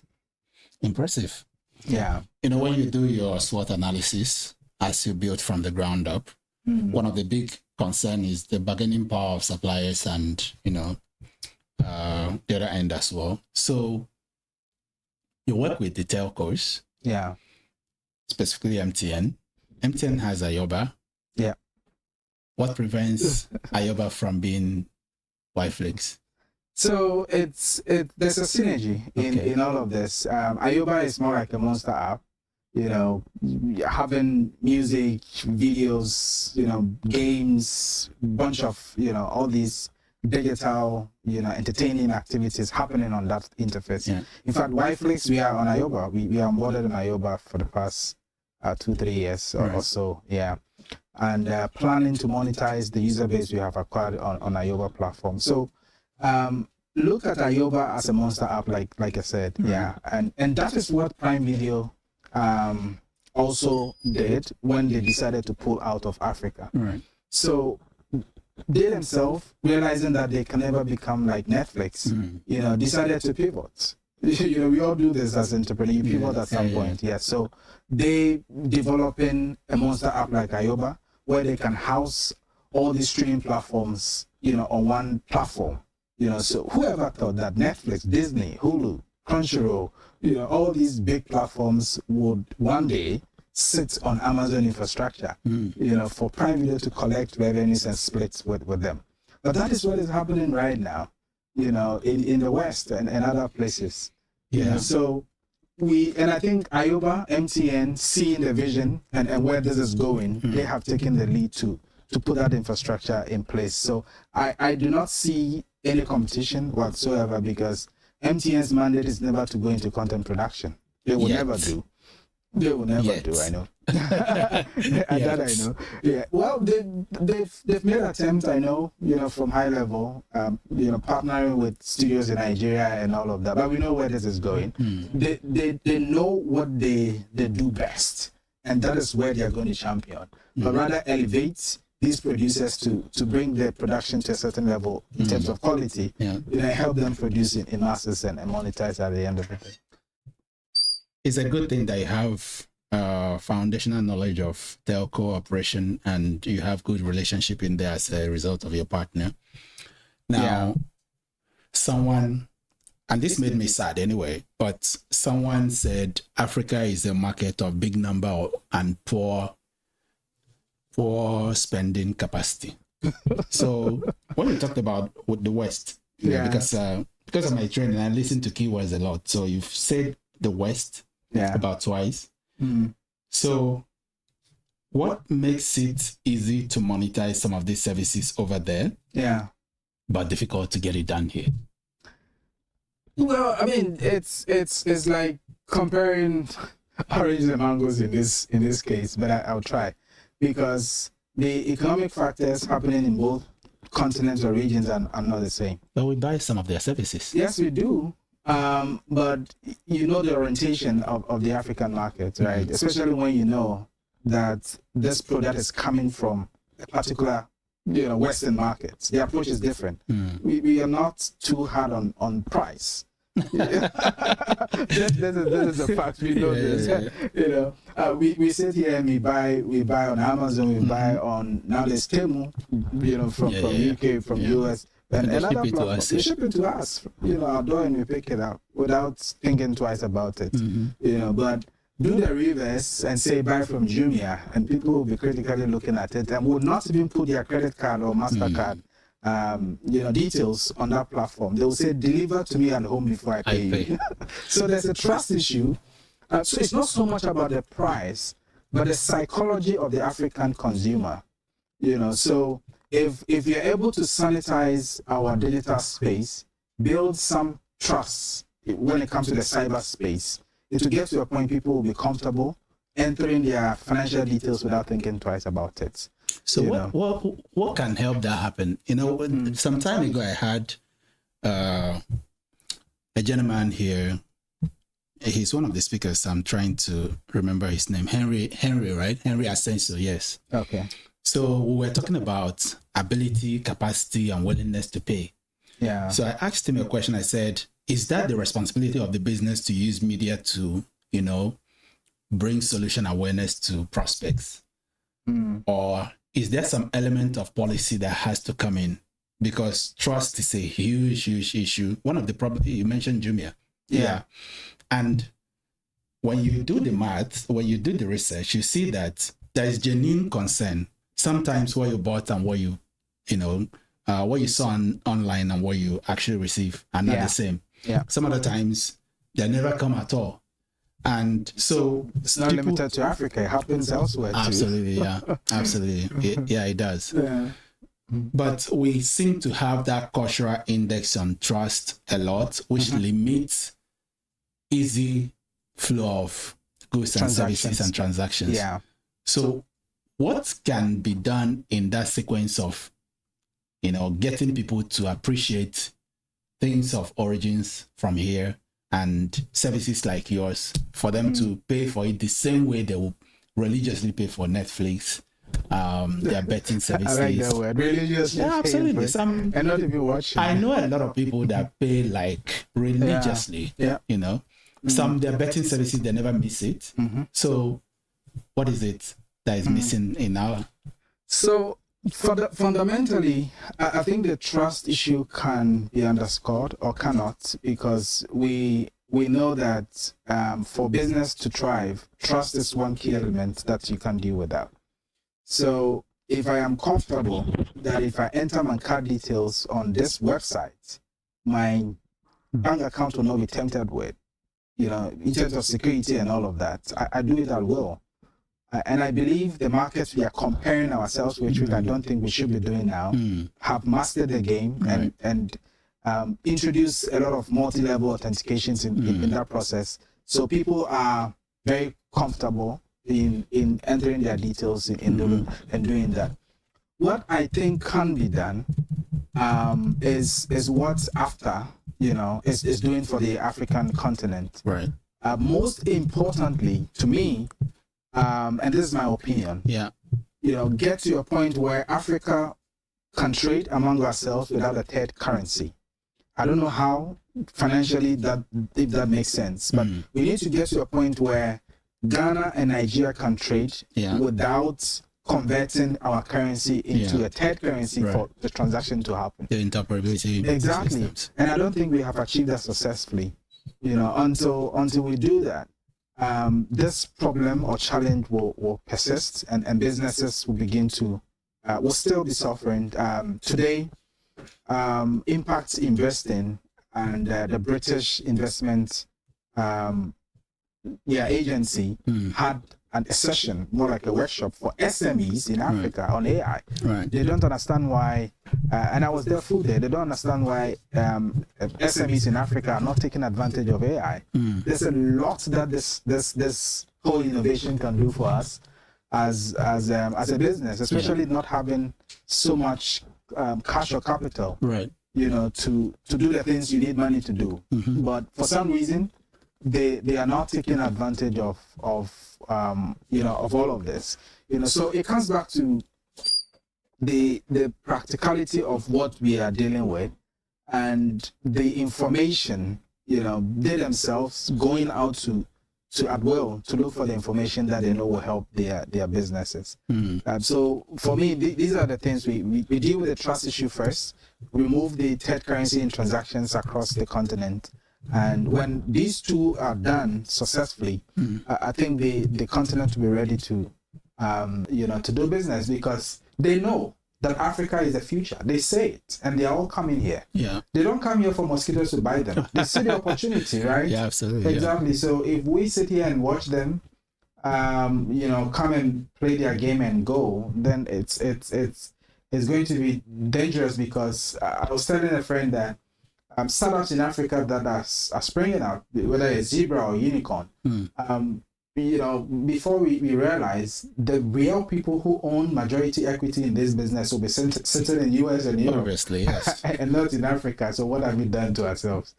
Tom-Chris, I hope I'm making sense with this. Yeah, you are. Yeah. You are absolutely making sense. I'm thinking also in terms of the security, perceived, I should say, security or trust over there in the West. Obviously, we have systems that are more advanced than us. I get to wonder sometimes, because I as the nature of my work, I have participated in helping companies that deal in fintech companies that help SMEs and merchants prevent against chargeback, right? Yes. Yeah. So when you count the numbers, it seems to me like a branding issue, because there are more cybersecurity incidents in the West than in Africa. That's true. There are more instances of expectation gap between what you ordered there and what you receive than over here. By the way, many of these businesses that supply to us, that we buy laptop and end up with bricks, they are not produced here. So is it a branding issue? Is it a marketing issue that is missing in our market, where the communication is lacking in helping people see businesses or see the need to transact with local businesses? What is it really? Because some of these problems that we're dealing with are inherited or outsourced to us. I don't think they are outsourced or inherited. I feel it's self-inflicted. Self-inflicted, indeed. So I want to look at it in two ways. I don't think it's branding. I don't think it's marketing. Right. But rather, it's the customer-centric approach to business. The markets you just compared with, if you buy from them and they deliver the wrong item to you, look at the assurance Right. and the promise they give you. Whether you want your money back or the chargeback you talked about, Yeah. or replacement of the item, Right. look at the turnaround time. So even though you're not happy with the service they delivered, they end up fulfilling, you know, whatever it is. And so they call it customer delight in marketing. Yeah. They will have a way of delighting you. But we have this here.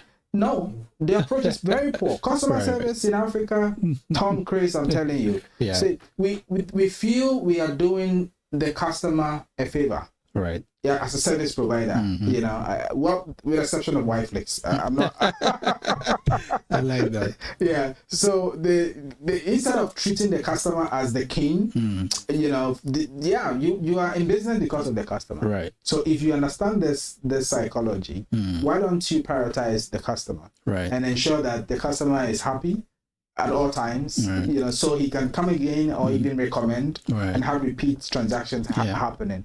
You know, so that is where I will look at it, because in terms of branding, in terms of marketing, I think we are doing well on the continent, yes. Right. But if you're able to deal with customer satisfaction and the excellence of it, you know, and going the extra mile to make the customer feel that it's a priority, you know, Fifi was telling you in the banking space, you know, what they are dealing with, you know, so, and all of us can have similar experiences that we've had before with one bank or the other. You know, you going to put your money there, going for it, it's a problem, you know. So, Tom-Chris, this is how I look at it. That's interesting to understand. But work needs to be done, because obviously, you know, the creative sector that you're in is a hot industry, you know, where every continent on the planet you go to or you watch their content, you will see some, you know, injection of African content in some people. You know, there is no part of the world where African content is not consumed. Yeah. And most of the monetization in that sector are not centered around here, where people really enjoy the content. The freemium culture, maybe there needs to be some ways that we can, you know, navigate around it as business owners. Okay, so let's transition to another side of the conversation of building from the ground up. Yeah. So you set up a business. You're figuring out how to be the market leader. Yeah. What's working? What's not working?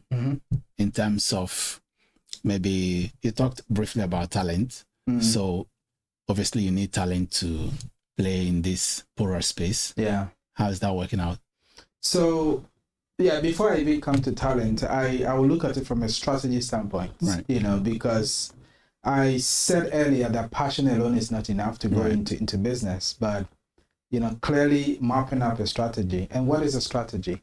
You know, basically an action plan, okay, that can help you achieve a particular goal, either in a short term, a medium term, or a long term, right? So if you know where you want to go with this business, you put up that strategy that is going to take you there. First, every problem we find around us is in itself a business. Right. It depends on how you look at it, right? So one thing I don't see happening most of the time when people go into business is taking their time to validate the solution they say they have for a particular problem, you know, in the market. So first of all, your strategy is mapped up, is done. You know what is really going to take you from point A to point B. Right. The next thing is to validate your product, your solution, your service, you know, on the market by, you know, developing an MVP first, a minimum viable product that most people don't do, but it's very important. Why we do this is to test the market, get customer sentiment, get response, feedback from customers, and how they are going to feel about the product or service you're going to market with. Because what's the point? Sitting in your bedroom with coders, developing an app, a solution, go to market, and customers are not ready to pay for it. You know, so I think that is the starting point. Right. You know, take your time, validate the ideas, and ensure that you're building, something incredible that people will pay, the value you're putting on the product in exchange of whatever service you're giving back to the consumer. So if you're able to do these two things, I believe you've done 50% of the job. The next thing, and the third thing that I will talk about is, like, from the beginning, understanding the sector and the industry you're going into. And maybe the fourth thing is, aligning yourself with the right people when it comes to team dynamics. Because you cannot do it alone. You need a team, to work with. When I entered here and I saw you and your team, I'm so happy for you to have these young, talented, dedicated guys, doing this with you. Without them, Chris, I don't think you can achieve all of this together. Yes, and I believe you have made some investment in them and continuously doing it. So have the eye to be able to identify talents, around you, and who you think can help you sail the ship, that you're putting on water or going to market with. It's very important. And dealing with the human complexities that comes with it, the power play, the politics, and all of that happens. You need to have a way to, to deal with all of that. Now, the next thing that I believe is going to ground you as a business is the networking you have built for yourself, because investors invest in you first before the business or the idea that you claim you have. Most businesses will bet on the individual or the individuals involved in the business, before any other thing. So if you have taken time to build credibility, the last time I was listening to you and you said, whatever you said you would do, you have done. So investors are people who know what you do, believe and trust you. And that's where it starts. So if you have built credibility and trust with your network, they can support you to move your idea from ground zero, through pre-seed to seed, to Series A, whatever level you want to take your business to. But it's a journey. It's a process that really takes time. And you need to understand how the business is evolving from one step. It's just like a baby, delivering a baby. It takes time for the baby to sit. It takes time for the baby to walk. It takes time for the baby to run. That is business. So if you don't understand the dynamics, you make mistake and rush the process and burn out and miss this whole thing at the end of the day. So education is very important, and I don't see a lot of entrepreneurs in Africa going into business seeking knowledge and education in the sector and building capacity themselves, even before they start. Because you need to be able to confidently speak in a language that the investor would see reason to put money in your business. Typically for people who want to go, funding approach. But if you don't think you need funding to support your business, we'll talk about funding. We'll go there. Cool. We'll talk about funding. I was looking at some news article recently. I'm sure you would have, or you watch him all the time, Stephen Bartlett. He raised, I think it was an undisclosed sum anyway, but around valuation of around $365 million. So one of the smart things that he did early on was, having some sort of agency, collaboration where his content was being produced by an agency instead of in-house. And then as he built feathers, he then began to grow the team. So Stephen is, let me read this. Have you seen it, by the way? Have you seen the news?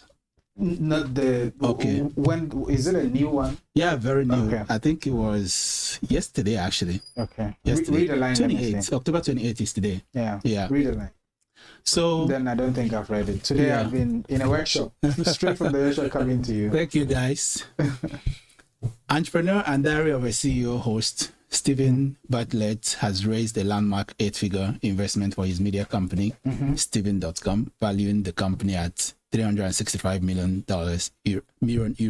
Wow. The round led by Slow Ventures and Epiran Investment Group marks the largest creator economy fundraising ever in Europe. His ambition is to build the Disney of the creator economy, bringing together creator media, commerce, and technology under the global brand. Yeah. So I like this guy because the way he approached the dynamics, you know, of starting, you talked about validating the idea, which is essential and And if you look at his journey and you listen to his story, you can, he really ticked the boxes. And he's one of the most listened podcasts with millions or even billions of listeners, listens. So for someone who is looking to create, you know, a studio or franchise or another Steven.com, what do you think about consideration between, because it took this guy like these millions of subscribers for him to really go into Steven.com, which was the original premise. The way, I don't know, maybe as he went along, they saw the need for it. So the consideration between ownership and, you know, let me say rental in quote unquote, if you are creating on a borrowed platform versus you owning the platform. So for you, you are using both of those coins. What consideration, if you are starting over again today, would you have outrightly gone to own the platform, or would you have created on an existing platform while you grow the audience and build the data? Again, Chris, this is a very good question, but you need to look at it on a case-by-case basis, right? Again, it depends on the strategy and what you want to achieve, right? Starting off, building off the shelf on yourself will involve some good amount of investment. So the question is, do you have that capital to invest in infrastructure, and the entire look and feel at aesthetics before you go live? What if you can reduce your cost by 50% if you work with a platform or infrastructure that has already been built, that is ready to take you to market in 6 months, in 12 months? So it's a matter of consideration and strategy, what exactly you want to achieve. In Steve's case, for example, he wanted to test the market, validate the market first, before moving into an own infrastructure that he can have absolute control end to end. And that was our approach. We started with, that kind of franchise kind of thing until we got to a point where we feel we should own end to end ownership, of the entire infrastructure. So I would not have a straight jacket answer for this, but I would say that it depends on the approach and what you want to achieve as a business person. And again, look at the journey. How long it's taking him to be calling the 300 million figures you're seeing. It's quite a long time. And the dedication, the commitment, you've seen the quality of production. And if you listen to him and some of his stories. So I don't think he had so much profitability on his mind from the beginning. But it was so much of the creating a value first and monetizing the value of what he's created at the end of the day. That was the approach for him. So what is more important to you now? Is it data or is it profitability? So that's the value I'm talking about. So the value is in the data, the community he's built. For you, what's your premium? Well, for me, it's in two ways. Content is the soul of our business, right? Without the community, the content is useless, right? So in my case, it's both ways. Building, authentic African content on one hand, and on the other side, building a community, a rich community that will love to pay in ways that is flexible, to see the kind of work you are creating on your platform. But the end goal for us is to put up a post-production studio ourselves, where original production can be churned out that we have already started, as a journey. That is where we are going ultimately.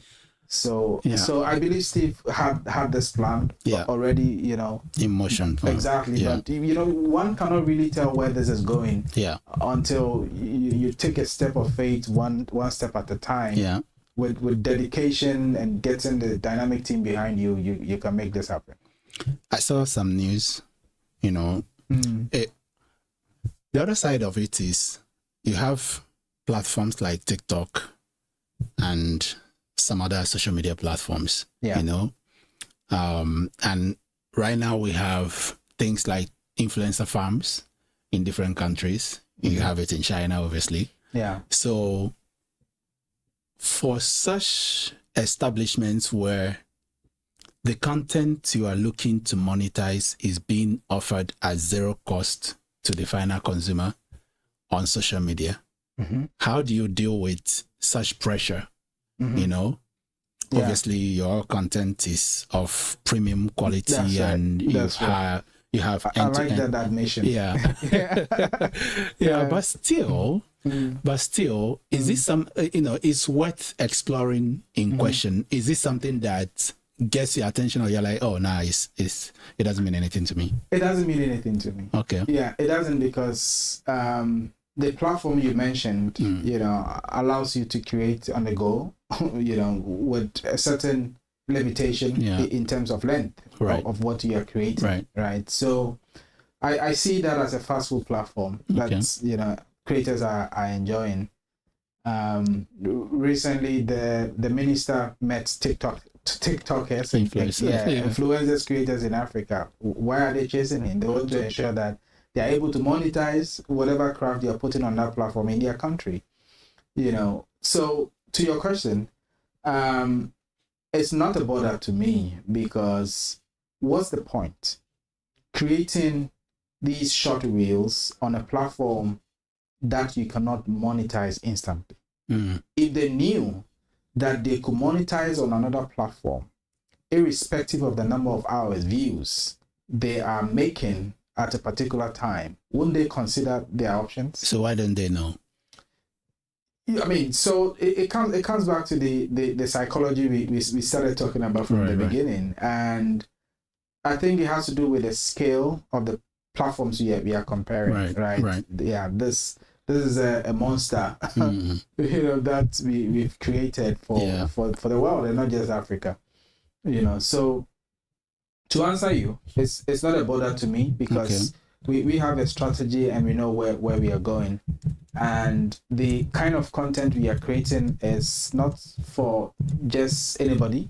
We have a niche market, we have a target groupings, we have a customer persona that we are pursuing, and that's where our focus is, and not just everybody. Okay, let's get to fundraising. I want to raise. Some of us have had the opportunity to raise, and sometimes it's grilling. Some of us have also had the opportunity to raise that eventually we couldn't take the funds and things like that. So what do you look out for in investment opportunities? What do I look out for in investment opportunities? If you look at the investment landscape, Tom-Chris, over the past 10 to 15 years, you can stretch it to 20 years, and put Africa on the map. Look at the sectors that is attracting investment, and ask yourself why. Ask yourself why these sectors are attracting the level of investment that is coming into the market. And in all of this, it's been a split between Nigeria, your home country, Kenya, Egypt, South Africa. Until recently, Ghana, warming up, coming in, getting a bite, here and there. So, as if you are set to raise funds as a business, there are accelerators, incubators in Ghana. I call them gatekeepers. It's an ecosystem that you need to belong to understand who is investing in what. There are VCs who are sector agnostic. There are those who really don't care the sector or the nature of your business. They'll put money into you. So I think first, the investor, the business owner need to know, putting your house in order in terms of your due diligence, your data room, that includes your business valuation, your memorandum, your teasers, you need to come ready. They call it in investment terms, investor ready. Right. Be investor ready before you start talking about investment. Yeah. Until that happens, you will talk to a bunch of people and call it a waste of time. Yeah. Because they will make their decision in 5 minutes of listening to you. Yeah. And the moment you don't mention a certain, terminologies they want to hear, they know you're not ready. So it's a specialized craft and skill that I feel, and it's not for everyone. Right. I don't think it's every founder who can build capacity to a level where you can be having investor conversation, talking about numbers. So for such founders, how do they circumvent it? So such founders and they still need investor money, because they do. I'm realizing, there are, I had a conversation earlier on with M, and we're talking about investment, of course, as part of what she does. She was like, some people really don't need money. They might need other things. Yes. So, yeah. And that's a good point. I don't know who said it, but the thing is, it's not so much about the money. Right. Maybe you need a financial expert coming in to look at your books to ensuring that you decouple yourself from the business. Right. Fifi was saying it. So you know that the business is running on its own as an entity. Yeah. Full transparency on the number side, the financial side of the business. We fail to do that most of the time. Yes. So who determines whether you need external capital for your business or not? Right. External party cannot help you. As a founder, you need to know the pathway you're choosing. Yeah. Who are you talking to? You're talking about angel investor, VCs, family houses. You're talking about these are, I call them vehicles. A lot of vehicles available that you can choose depending on what you want to achieve as a business, and also depending on the valuation of your business and how much capital you need. Financial experts will tell you after everything, you don't need this money. Someone will come and need 5 million. They say you don't. After doing the due diligence and taking their time to look at the numbers, they tell you don't need this money, and you disagree. Right.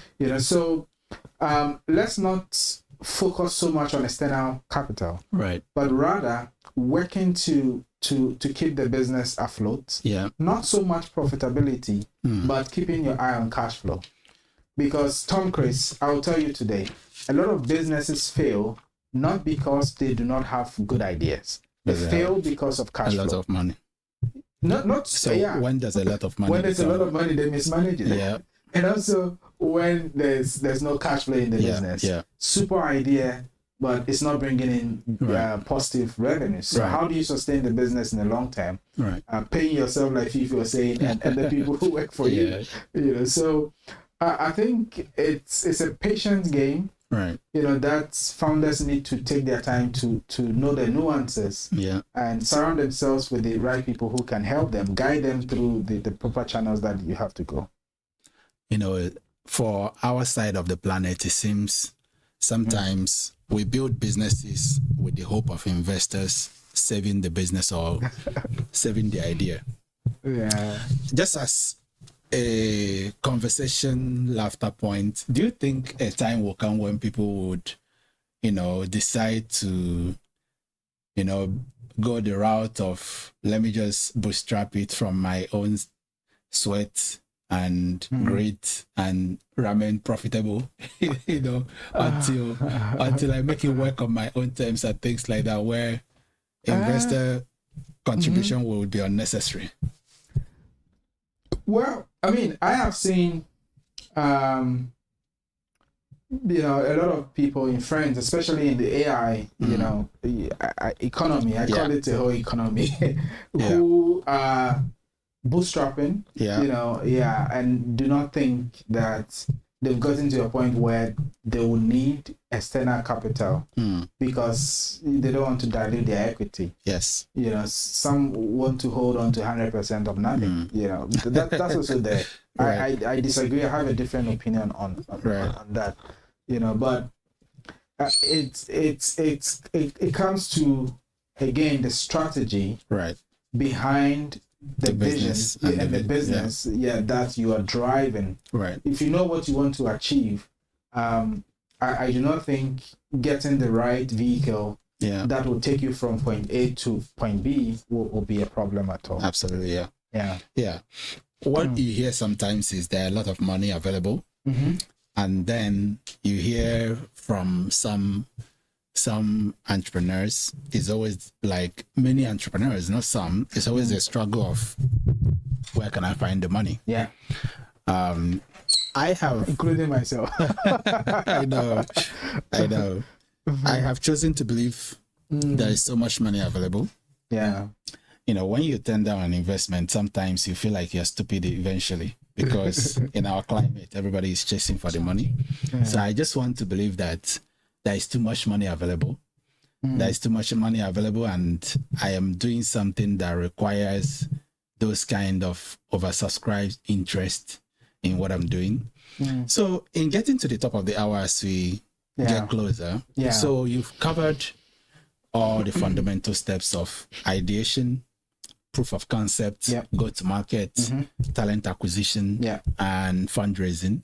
So what caps it off now?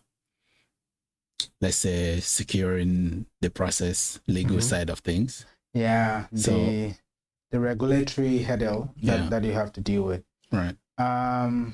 Maybe I can. I'm not an expert in that area, but I would try and talk about a few from a startup point of view. Do you have patent on any of your products? Yes, we do. Okay. Yes. How did you go about registering it? So let's use that for capping off. Okay. So at the start of the business, we came to the market boldly, with that red or orange bold color that seemed very close to a competition color. So we knew this will come up at some point when we are becoming visible in the market. So quickly we decided to look at the trademark and lock it down and look at the patent as well. So that was done from so the a checklist of ABCD. How do you go about registering patent trademarks? So they're in two ways, and of course we are talking about Africa. So if you are operating in Africa, there are a centralized platform where first of all check the name and the stylization of the logo you have chosen to ensure that you are not infringing or conflicting with an existing brand. The platform will tell you. Right. Once you do that check, you will know yourself. If you don't have the capacity to do that, get the professionals. There are lawyers who do this. Are we talking about WIPO or which platform is this? So the what we did it from the Benelux region. Okay. So if you type Benelux, it's going to pop up when it comes to trademark and what do you call it, and patent protection. So that was the approach, and you can decide to. Sorry to interrupt. Was that part of your seed? Was it seed you raised or seed? Yes. Okay. Was that part of the seed investment? Yes. Okay. Yes, it was. Okay. But you see, you need to look at it in the regions you are operating. As a business. Right. So are you locking down to the African continent, or you want to look at international market as well? We have done both. Right. So, and I would recommend or encourage every founder to look at it from that perspective. But all of this will be determined by the valuation of your business, because before you start thinking about patency and all of that, you might have already seen profitability in the business and the potential of it, or priority access to certain technology or exactly. So I don't think there's any one platform that I can put out for people to do, but they are professionals really. Right. So they handled all the headache for you. Yes. They handle all the headache for you. Oh, that's fortunate for you. We are going through some processes now, and it's kind of boring at some point, but it's a necessary adventure that everybody who has that equipment need to do. Okay, final thoughts. We're at the top of the hour. Yeah. Oh, so soon. Yeah, so soon, you know. Time goes quick when you're having fun. You know, what am I saying? So I sit on the advisory board of ALX and MEST Entrepreneur School as well. So at MEST, I'm a member, you know, of the whole, you know, structure. So I want to tell young founders to, first of all, know that passion alone is not enough. If you are thinking long term, you have IP on your mind, then you need to plan well, build capacity for yourself, know the industry you are going to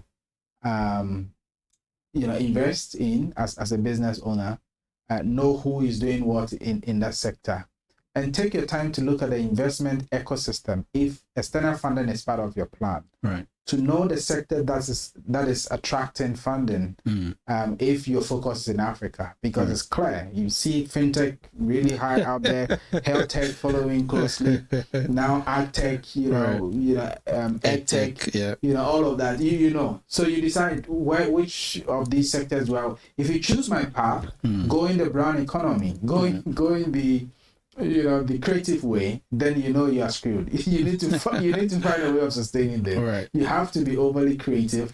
But the creative economy will soon boom.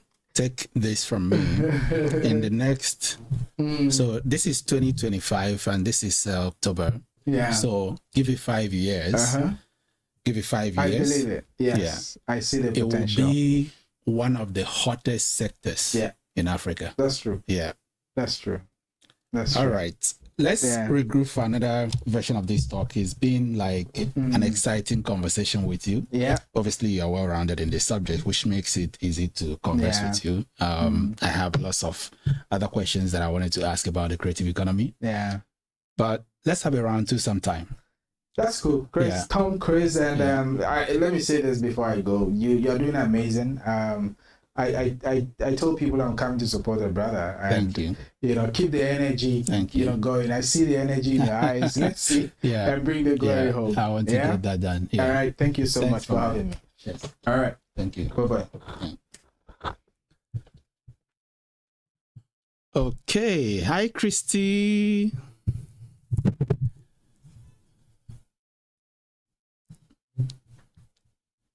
How are you doing? We are going to France.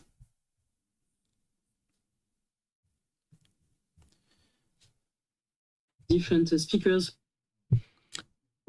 Sorry, I just got your audio now. Could you repeat, please? Yes, for sure. I say it's the evening here in France. So I was listening to the different speakers before, and it's really inspiring to understand better what are the mindsets and also the energy of entrepreneurs. Yeah. Thank you so much. I'm so glad that you're joining us on this mission again. It is an exciting journey for us as well. And I've been enjoying myself with the thoughts. My notebook is full from all the exciting information that our speakers have delivered. So I'm glad to be interviewing you. This time around, it was in the night, the previous time, eh?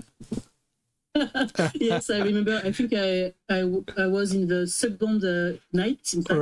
Right. It was already for you, you know, the long distance marathon. So I remember. So now you're more energetic, still more awake.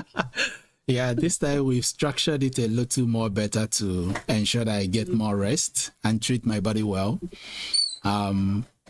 So I love that we have lots of AI topic, but yours is a bit niched, AI and the future of work. Would you want to introduce yourself to audiences that might not have had a look at your wonderful profile on LinkedIn and some of your work online? Yes, thank you very much. Do you get the audio right first? There is no delay or echo? Perfect from my side. Okay, perfect. So my name is Christy Emewulu, and I'm working in the field of, let's say, human resources, collective intelligence since now 15 years. My focus is really, let's say, my purpose. How do I support people to better harness the opportunities identified with technology, but also the opportunities when they have transition in their life, in their work, in their jobs, to really use both collective intelligence, but also their emotional intelligence to better identify the potential solutions. And I'm working with now currently in consulting area. So we are supporting different organizations, could be a corporation, could be citizens, could be associations in the civil society. So really different size of organization to better harness collective intelligence with methodology, with project, with practices. So it's really important. And I developed, let's say, in the previous years, a specific expertise on AI within natural language processing to analyze text, verbatim, and so on. And really recently, 2 years ago, or maybe 3 years ago, I may say, since the boom of generative AI, I'm also developing a various training program and awareness program to support people to understand what is the future of work, how their skill will evolve, and what do they need to do to really develop their own awareness, their own employability, and their skill set when it comes to using AI to really augment the way they work and also understand how they can maybe think differently about the way to perform the work, the way to collaborate with technology, and the way to create new, I may say, new opportunities. So that's it. And on a personal level, I think this year was also quite productive. I wrote 2 books, one on personal development, more to support people to better know themselves. This is still in French for the time being. Maybe in a few months I will translate it into English. And I also wrote a book about the use of generative AI to revamp or maybe disrupt the human resources functions. So in a nutshell, that's me as an introduction. Wow, and I'm the Chief and Technology Product Officer in Blue. So, sorry. That's amazing achievements and titles. Okay, so where do I begin now? What drew you to AI? I mean, everybody was excited about AI, but I know mine was born out of, I saw that AI is massively useful in helping young people have skill. And then we started experimenting in the space, and now we've built a platform. So what was your introduction? My introduction to AI? Yes.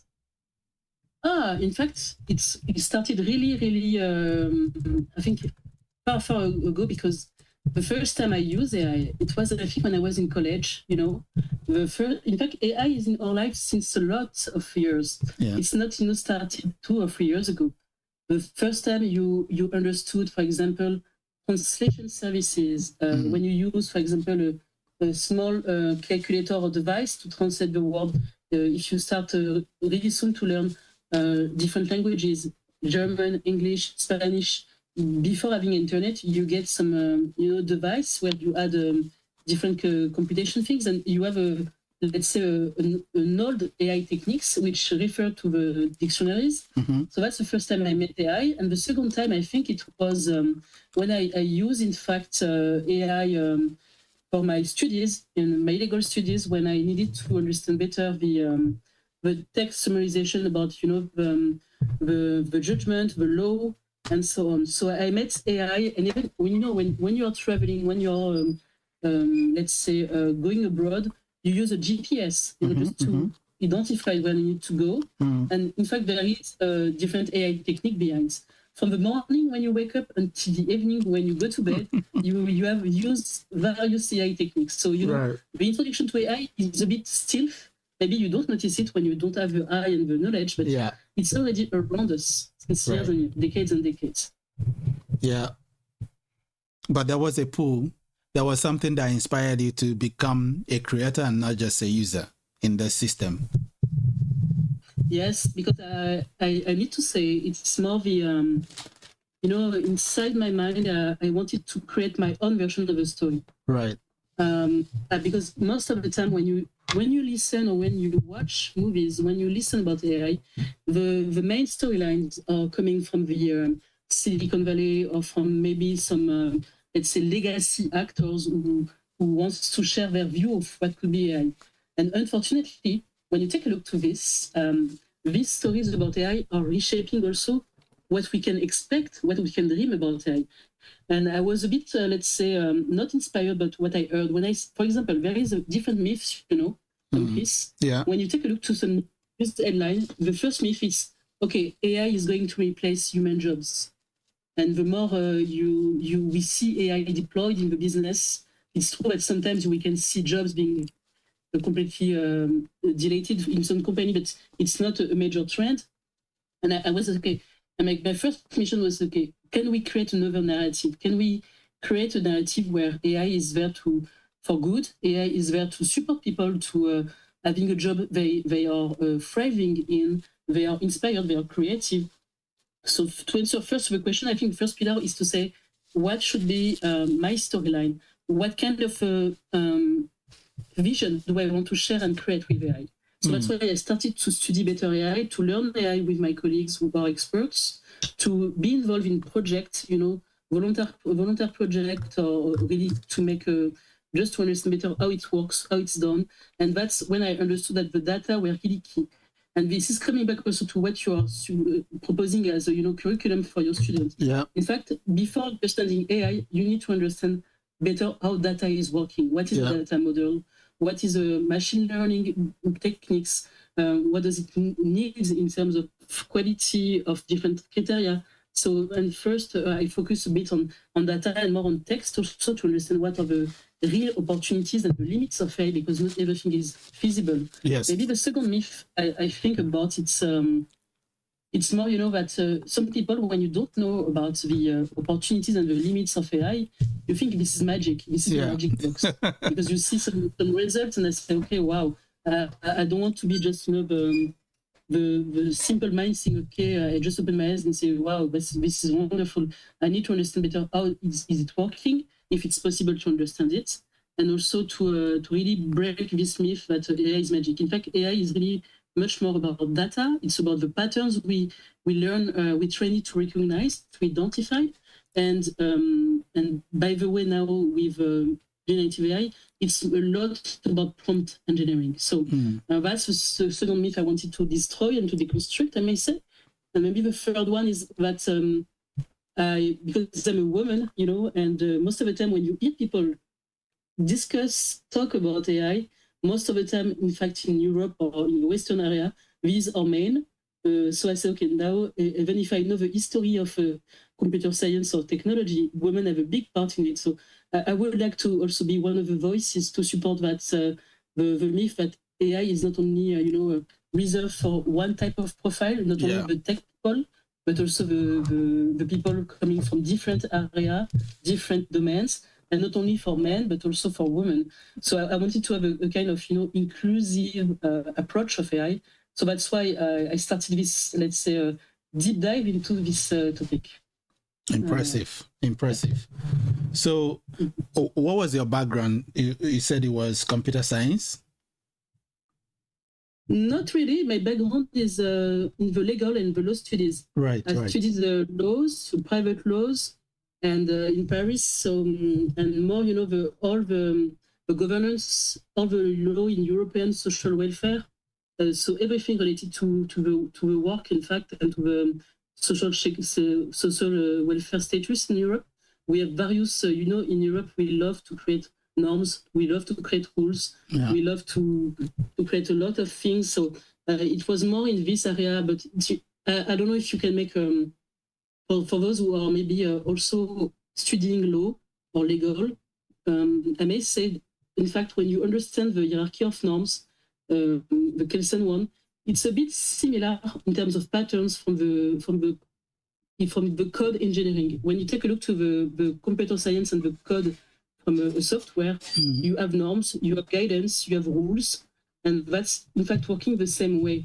It's a bit different. It's not English, it's not French, it's the specific languages, but it's working in terms of hierarchy and processes a bit the same way. You have comparative patterns, similar patterns. So that's my main background, and after I also study management and HR and leadership. Impressive. So I didn't study at all computer science. I learned it really on the field on my personal time. Right. So was all this preparation gearing you towards, or were you doing all of this preparation, to be able to represent the agenda that you wanted in using AI to help people grow their careers, or AI became an icing on the cake after you've gone to acquire all these degrees and certification? I think it was the ice on the cake, unfortunately, because if you have told me, 15 years ago or even 20 years ago when I started my study that I will work with AI, on AI, or to train people on AI, I will not have imagined it, because I was really far away in my mind to understand the transition, to understand the future that we are living in today. And also I was not used to have this future forward thinking. Maybe I have future forward thinking for legals, for law, for my personal life. I want to live in the forest, but I was far, far away from getting the end on this, the impact of AI in my day-to-day life and my job and my business, in fact. Right. Wow. Understood. So now you are creating solutions that help people to grow their career and potentially future-proof their work. Before we go into the demonstrations that I know you want to make, when people are talking about AI and the future of work, what do you think, apart from the misconceptions that you've already demolished, the myths that you've busted already, what did they get wrong, about AI and the future of work? I'm not sure people get it wrong. I may say it's more because most of the knowledge about the techniques of AI and the way AI is working, people maybe they have difficulties to identify how they can use it to improve their task, their job, and also to disrupt the way they are doing. They are just doing performance. And maybe the first insight towards that is, it's key that people, before they can say, okay, I can save 2 hours per week because I have automated one task, it's key that first take the time, in fact, to learn about AI 2 hours per week, in fact. It's a field where we need to invest time to be trained on before getting any first results. And this is a message for really everybody, students, entrepreneurs, or any citizen. In order to get value from it, you need to study it a little bit. Then the benefit of studying AI is that it's a really vivid field where everything is evolving really fast. So you have different medias available on YouTube, on mobile. So it's something that you can find, where you can find your way to learn about it. People have made really wonderful work to make content available free online. So that's the first element, that education on AI is not something expensive. The only expensive you have is the time you want to allocate to it. So if you want to educate yourself on AI, I may say it's a priority of what is your agenda, your personal agenda. How many hours per month do you want to really invest in AI? The second element, you need, and I come back to what I think Bright was saying previously in the previous talk. Most of the time, people they fall in love about the idea. They have an idea saying, okay, I can use AI to do that because it's wonderful, and I think I have the best idea. Nobody thought about it before. But in fact, the best way to learn about AI is to identify where you have a friction, where you have pain point. And I'm coming back to Bright's comment about being really focused on problem solving when you're an entrepreneur, even when you're a citizen. Because if you start to say, okay, I have an issue, this is coming back a lot, frequently, weekly or monthly, and I would like to know, what can I do with AI to try to decrease this pain point or even to delay this pain point? I think that's a good way to start to learn about AI, because then you will use a concrete example of your daily life, start to understand what really the opportunities with AI that you can address and the ones you cannot address, because the maturity of the technology is not there yet. In fact, to say there is a concrete return on investment when you use AI techniques. And you can learn a lot of patterns from the different studies, from Gartners and so on, but it will be really conceptual. So my second advice is, after investing the time, is really identify the pain point you would like to address with AI when it makes sense, and try to take each of one and map which AI technique can be relevant. And for that, you will see really that, for example, before even identifying the AI technique, you need to understand, okay, do I have data about my pain point? Because AI will be relevant where you have data. Does my data are frequent, of quality? Does it make sense to use the technique of AI to understand better the patterns? And then after, you can try to understand, okay, what are already the use cases of AI to solve such similar pain point? Yeah. And this is where you can learn for something which will bring value to yourself. Yeah. So that's maybe the second element, focusing on the pain point to learn. And the third element, I may say, it's to start prototyping, because there is nothing better than, having the hands dirty with AI, starting to review the prompt, the code, testing, and being live with it. This is the best way, in fact, you can improve your own skills and your own understanding of, as I said, the qualities of the technology, but also its limits and what it cannot do. Interesting. So, listen to this analogy. So somebody said, everything that, I think also you can classify it as a conception. What do you say about this? Somebody said, everything that we do on AI is being used to make AI smarter.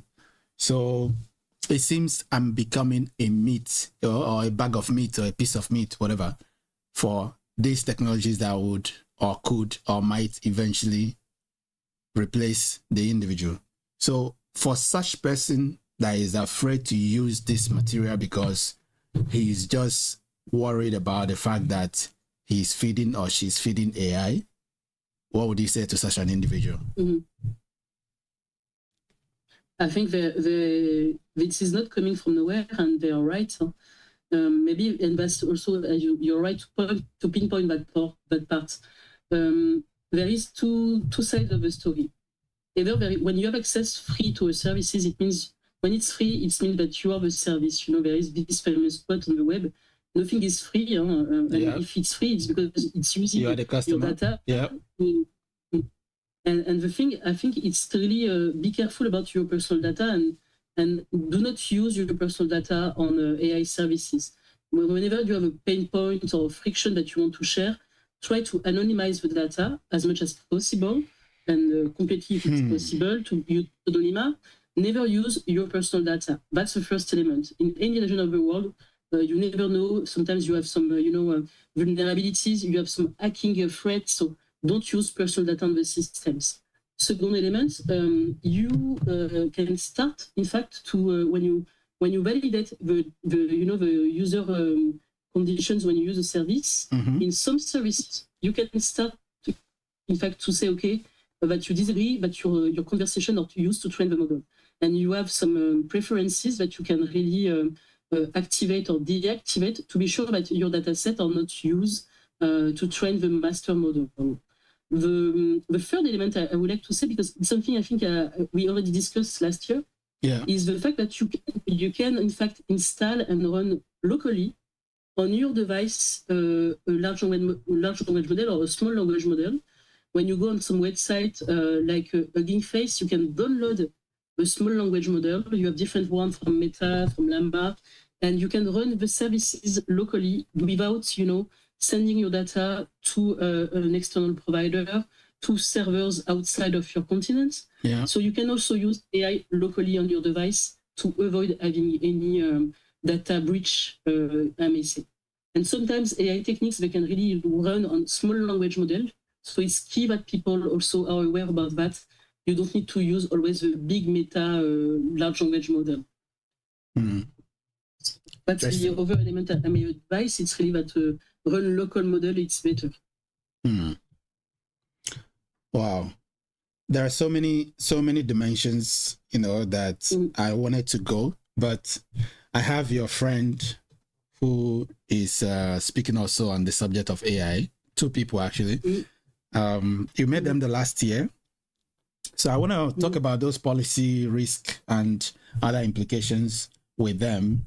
But let's go deeper on the future of work angle. So the positive contribution of AI to the future of work is clear, but the other side of it is also very much pronounced. We've seen the layoff. So how do you future-proof yourself in today's AI world? There is also, that's a good question, and I think with your opportunity to have this conference today, I needed to make my mind clear in my communication with you. So thank you for this question, because in fact, this allows me to really try to make a synthesis of my thoughts. Yeah.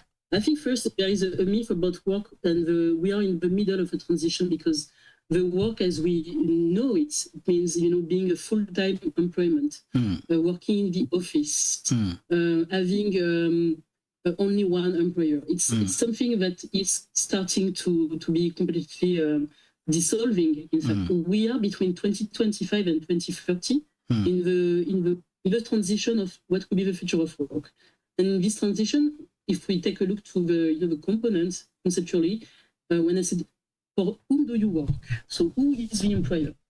Today, you have mainly big corporations or SMEs, like we said, small and medium enterprise, or you can have also freelance or solopreneurs.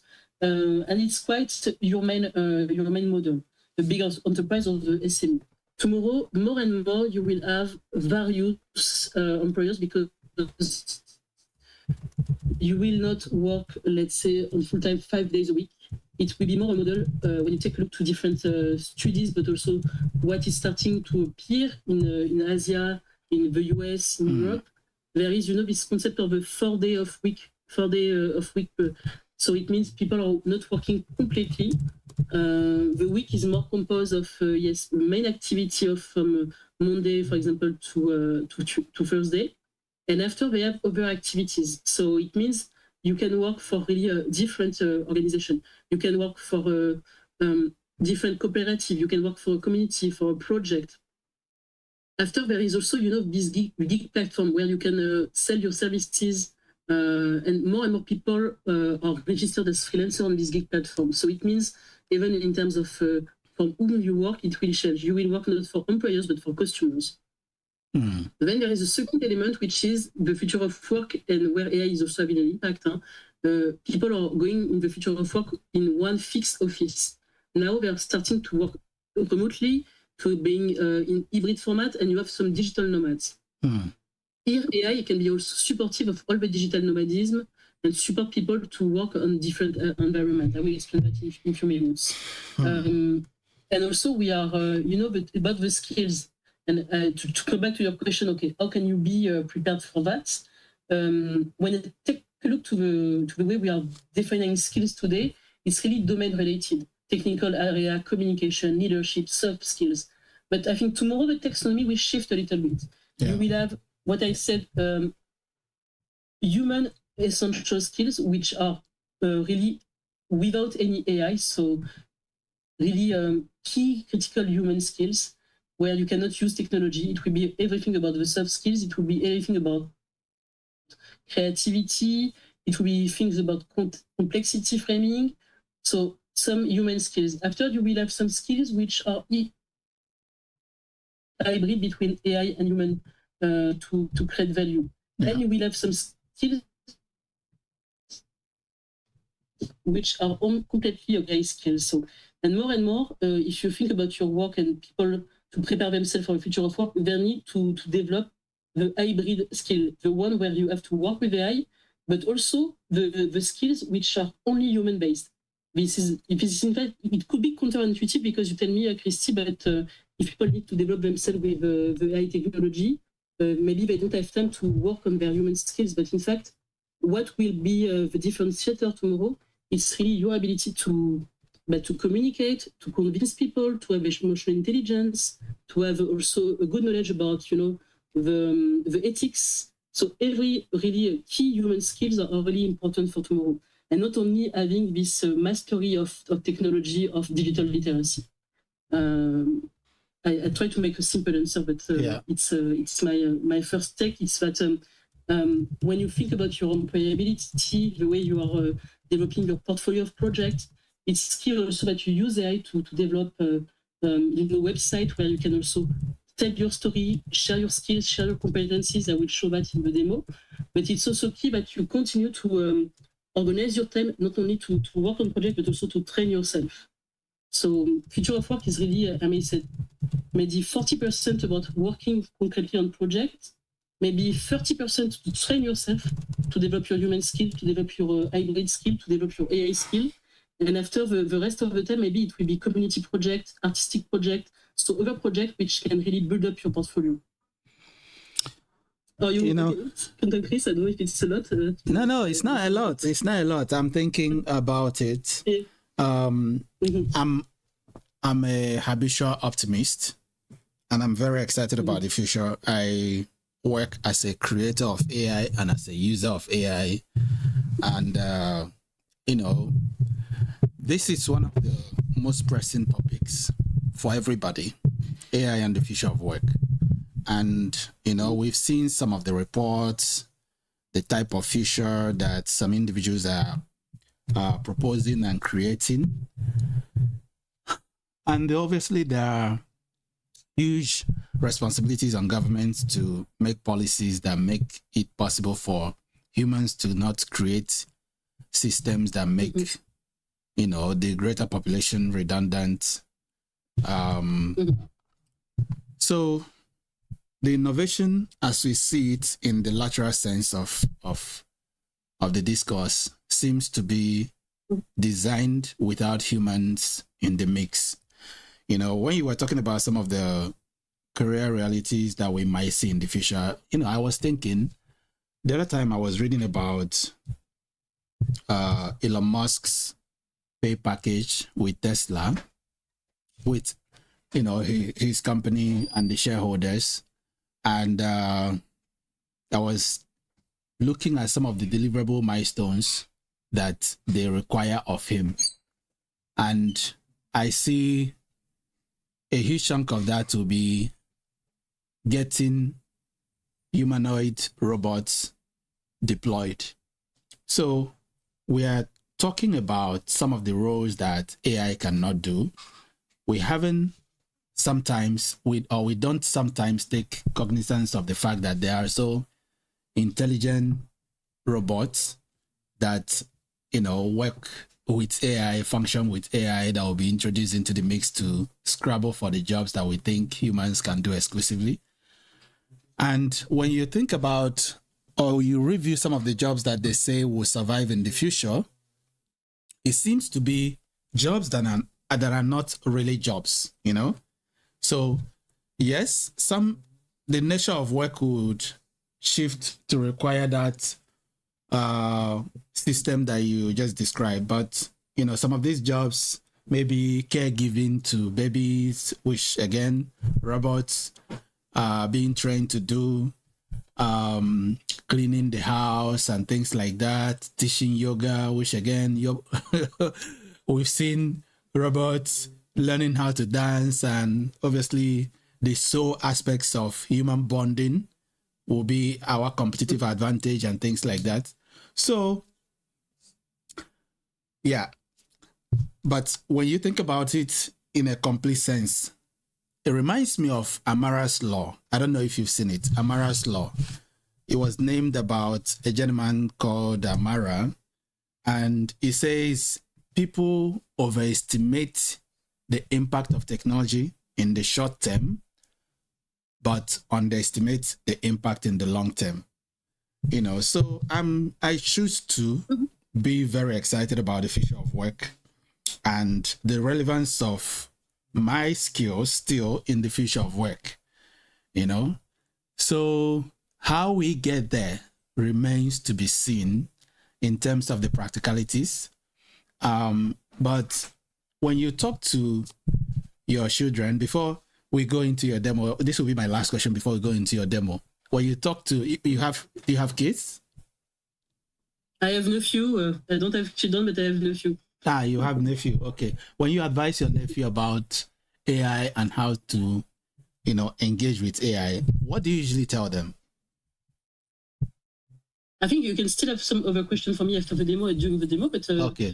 first, I think it's a really good question. I use a lot of Amara's law because it's the best one to explain.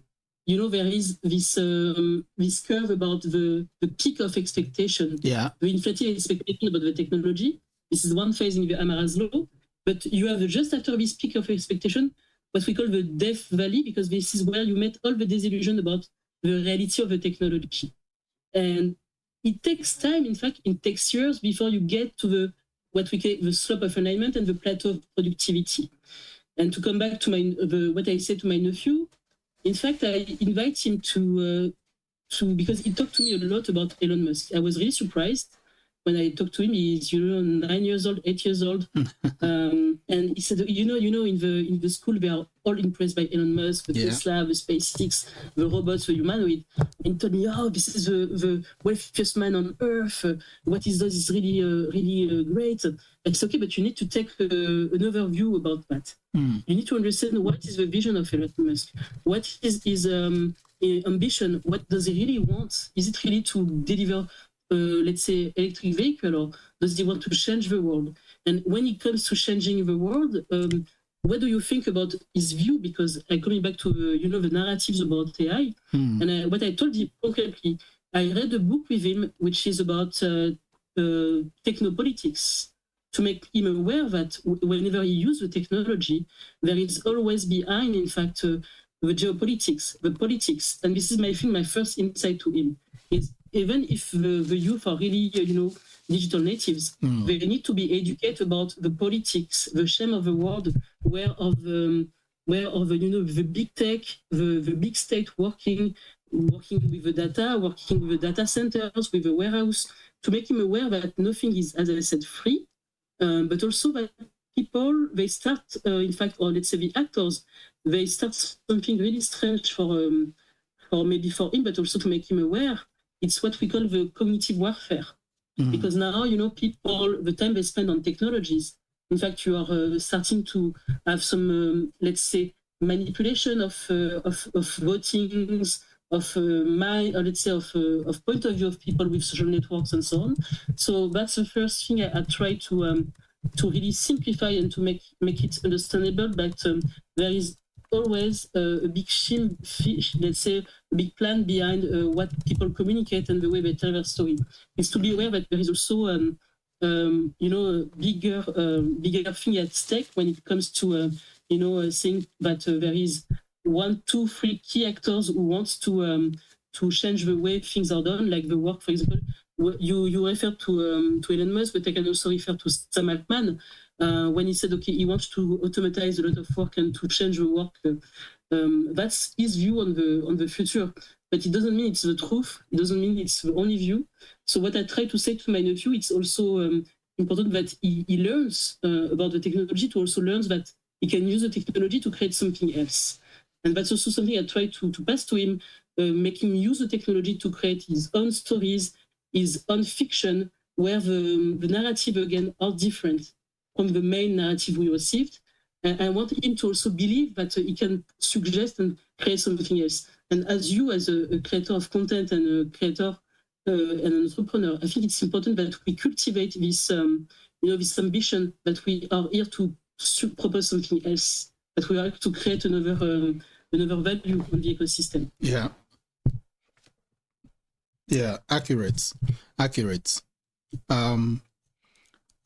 From where I sit, you spoke to a very pressing topic, which is data center, and I feel like in Africa, where some places in Africa have perennial issues of electricity and water, and these are some of the things that data centers use in enormity. The problem is, definitely, how do we get into the conversation? How do we participate when we're already dealing with issue of data center and issue of electricity, and data centers are one of the engines of building AI tools. So I'm always asking questions about how we can solve this issue to become part of the creators of the technology, of the AI, and bringing our values, bringing our system, bringing representation into that conversation. So I'm excited always when AI topic is raised, because give or take, AI is here to stay. AI is the future of work. AI will play a key role in, operative output of many industries. So the only problem is, how do we use AI at work? How do we ensure that, the next generation are not just meat to be sacrificed to AI for talent and data, but then AI creates a future for this generation. And that's my pressing concern, to create a platform that will help young people unlock their potential using AI, and not just for them to be bags of meat for AI to train on and make redundant. No, and you're fully right. And maybe my answer will not, maybe it will open some conversation which matters and so on. Maybe that's, I think, something key. And this is something we are also lacking in Europe. The education of the decision makers about what is the AI system. Because in fact, when you take a look to the value chain of AI, it doesn't start first at the data centers. It starts where on the rare earth materials. Mm-hmm. Because to do AI, you need to have microprocessors. Yeah. But to do the microprocessors, you need to have some specific material which are extracted from the earth. And this is where, in fact, the conversation should start. Yeah. And we know that Africa, the continent, has a lot of rare earth materials. So it should already start by, having this understanding of the value chain of how do you create an AI services. And after you have these microchips and the microprocessor, you need also to have an understanding of how do you get access to that in order to build your own model. And if you don't have access to the microchips, how can you train the models with the data of the different countries, the different languages? Because that's also one element we discussed last year. We need to have more representation of African data in the system if we want also to have something which is useful for your context. When I say your context is, for example, when you ask the AI to draft a landing page with metrics, statistics about one continent, one city, one country, it's important that you can feed the data that are there, but also that the models are trained on the patterns of the African context. And also, as you said, when you take a look to the figures, to the statistics, in 2030, 1/3 of the youth population will be a new employee from the, African continent in the world. So it means this is a main, there is also a major shift in terms of cultural representation at work. And this is something that maybe you will play a part, but I hope that also I will play a part. Yeah. How do we prepare this generation to not only, as you said, be a follower or user of AI, but more people who are also creating another working culture, another working environment, which fits with their own needs and their cultural and let's say, also geographical context. It's important to do that. And to do so, if I'm coming back to your question, I think it starts with the education of the leaders, of the ones taking the decision, signing the contract, signing the partnership now, because when you sign a deal in 2025, which will have a duration until 2035, you should not hamper the next generation and the future generation. You need to understand the consequences on the long term of your decision. And this is starting also with another element. I think the youth, they also need to be more involved in the citizen life, in fact, with the city and the political affairs, because it starts with those elements when you can take part to the conversation and to the decision making. It's beyond just going to vote. It's really how can you be part in this, global policy and public policy? How can you propose a project to protect, for example, the skill, the work, but also the rare earth? How you can create a generative regenerative project for the earth. So that's all in fact, this is a systemic, challenges. It's not only one people who will be able to solve it. You need to have a systemic approach about it. Yeah, absolutely, yes. An accurate submission that you've made. Okay, so let's go to your presentation, if we may. Yeah, to the demo. I just wanted to say that now with evolution of the technology, in fact, you don't even need to understand how to code to develop a website, to develop a mobile app. And I just wanted to benefit from this platform to share about, maybe have you heard about vibe coding, Tom-Chris? Yep.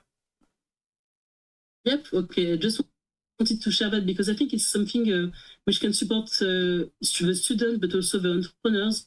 This is a trend that we can see where you can develop, in fact, your own website. So here I'm using various websites to do so. V0, it's from Vercel. And that's interesting because you can, in fact, create your own web app or website with just a natural language. I will make my demo. Let me start. And I can just use the voice recognition. So I would like, for example, to do a website on learning about prompt engineering in English. Yeah. This website should be really about prompt engineering for entrepreneurs, solopreneurs, mostly people who would like to develop services for the small and medium enterprise. Can you please prepare this with a landing page, but also a page describing the portfolio of services, and you will use as the context the different, let's say, West African countries for the context, for the image, for the text, and for the example. Also, I would like that you propose a page with the different locations of the offices, for example, in Accra, in Nairobi, and in Cape Town. Okay, so this, I just use, a speech-to-text recognition engine. Okay. It translates, in fact, my sentence in English into French. And I will just, for example, if we want to make the branding from SFAN, I think I went on your website. Let me check the colors. Up. So the main colors is the green. I like the green you use. I will use the green. And just put it for the colors. So this color, so color film. And also the blue, the light blue.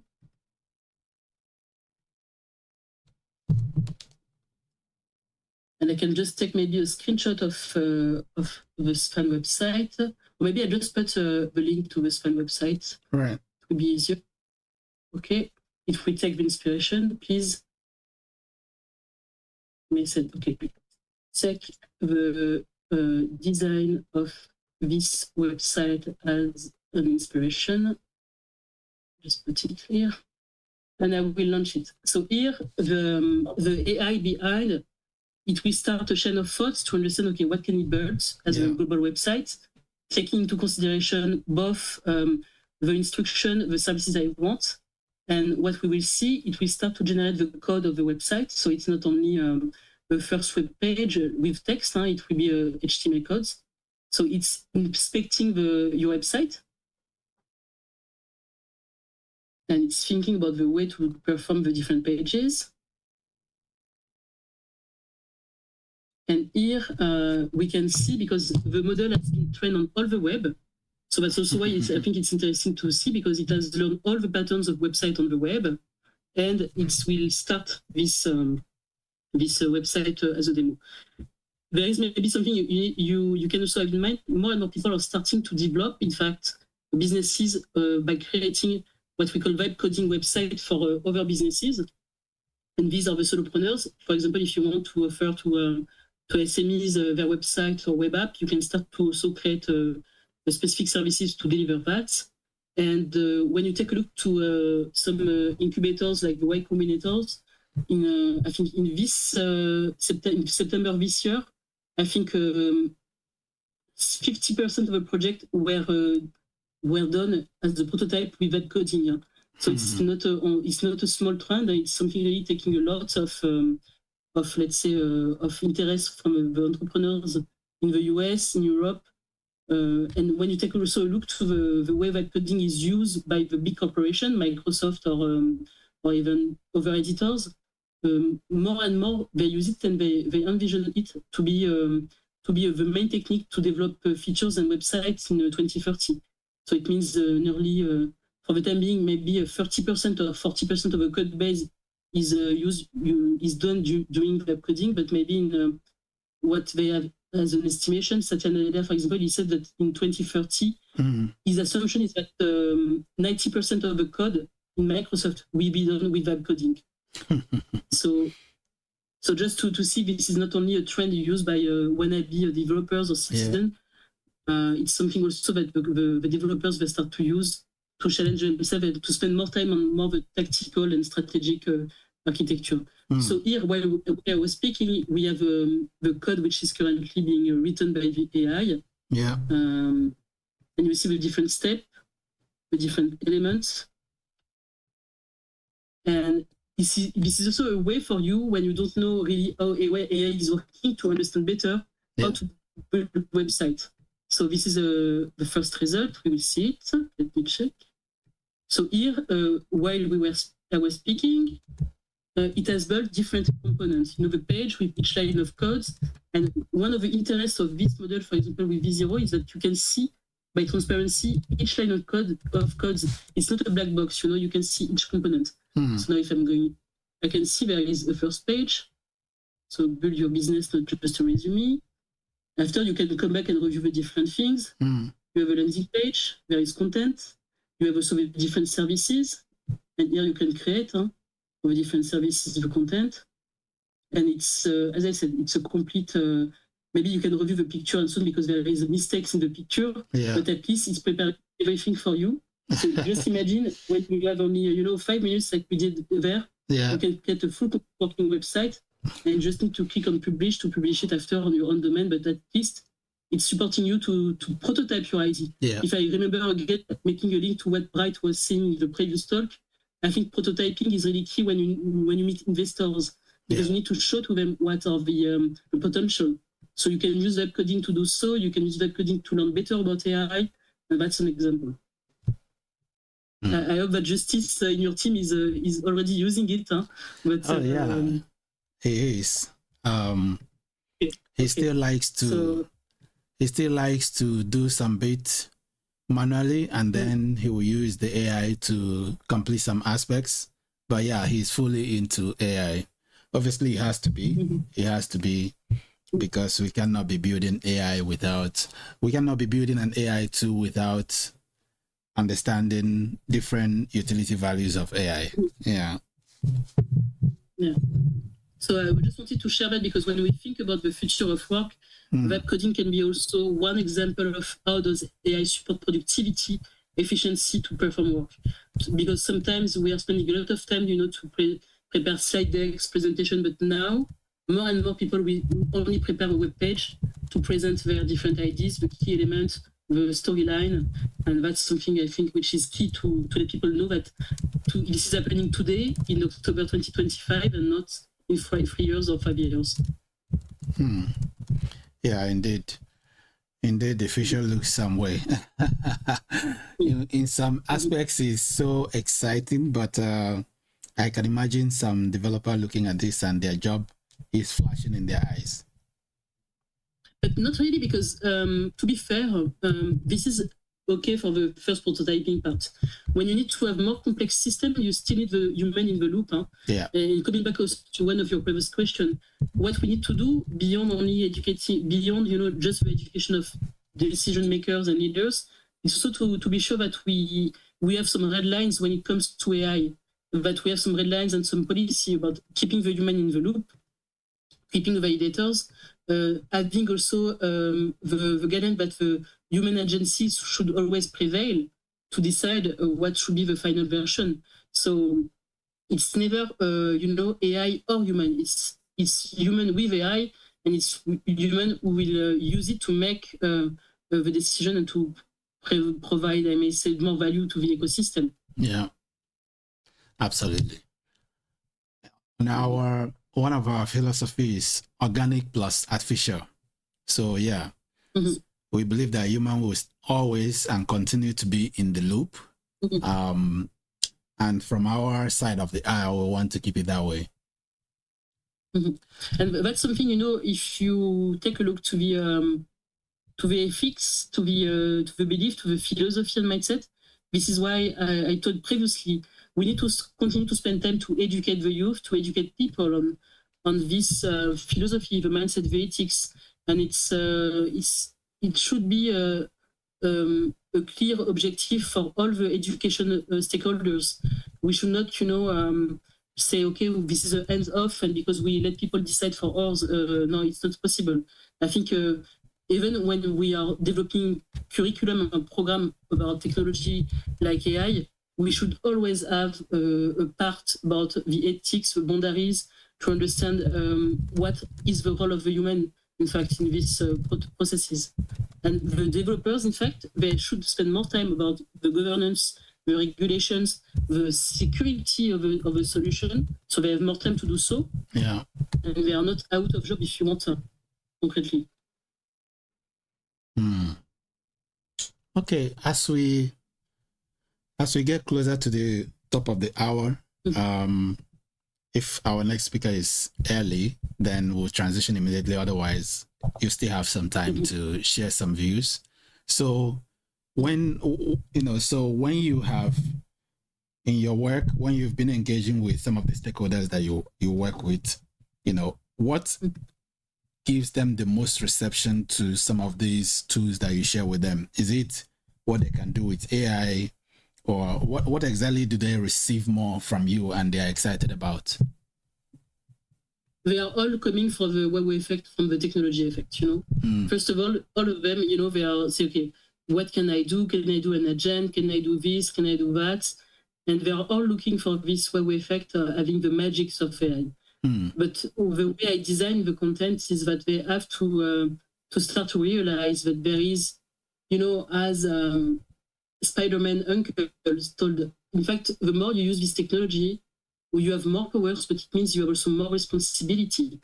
And my main role is also to inform them, to support them, to understand what is at stake again when it comes to geopolitics, when it comes to cognitive warfare, when it comes to data protection, because this is in fact what maybe is the most challenging topic. It's not about creating a wow effect, because we use AI to create an API, to create an agent. We can automate the task. This is, I may say, the first layer. But once you strip the first layer, you need to understand that this sovereignty of the data, the sovereignty of the know-how of the organization, that's something really critical to protect. And this is where, in fact, they need time to realize it. And this is where it's starting to really having this, the deep ground effect, in fact, in their mind. They know that first, AI is not always the solution. It's not magic. It's not always the first answers. And second, they have a responsibility. Whenever you want to deploy it, they need to think about the impact in terms of jobs, in terms of people, in terms of also the way people will use it. That AI should not create harm, in fact, in the system. So this is, in fact, where we spend also the most of the the time and care to be sure that they can also engage their teams, their project, their communities, to better understand what are the, let's say, what is the playbook for AI. And this is also maybe for them the fact that they need to understand they become ambassadors of change. They become really the people who really support better their community to understand what are really at stake when it comes to AI. And not only to believe naively that there is just, a kind of comfort coming with the technology. The comfort is a false promises, and you need to keep critical thinking. And this is what I'm really working towards. How can I develop, this discomfort, these critical questions, the deep question, the complex question we don't want to raise? That's more what I'm looking for, in fact. Right. Okay, so we've covered extensive grounds. Today you are having, elaborate time because it seems our next speaker is running late. So I don't know if your schedule is about to end. If it is, I'll beg that you kindly stay on for a while. The conversation is exciting. I don't know. The schedule might be the only problem. How much time do you still have? 3 minutes if you want, or 2 minutes. I can reduce. I was hoping that we continue beyond your scheduled time because the gentleman is yet to log on. We've buzzed him, but he's yet to log on. So if you want to continue, do you want me to log out? To log out, please. Oh no! You are not the reason why he's not logging on. I think it's from his side, maybe network or something. So if you want to, I can share. Yeah, if you want to keep going, we have lots of other AI topics that we can explore. Yes, for sure. Maybe I try to think about, what should people also keep in mind when it comes to their own training and education about AI, if it's okay with you on this topic. Oh, yes. So, okay. I know you will eat into other people's topic because I have 2 AI topics pending, but I don't mind. We can go on. I want to understand. Yeah, I want to understand how you train the system that you designed. I want to understand the practicalities. If someone is listening and wants to build an AI tool, how did you train the data? How did you contextualize it? How, the marketing solution, everything that you could share. So we can keep going. Okay, so first of all, when you need to train a system, it's better to training on a specific task, on a narrow task. It means that you have data as an input and you expect this result as an output, but also what you do not want as an output. And most of the time, it's not sexy at all. You need to clean a lot of your data. And when you need to prepare for the fine-tuning of your model, for example, you need to prepare the different scenarios in the line and in the file and so on. And there is now different fine-tuning scenarios that you have in the platform for when you have access to a model.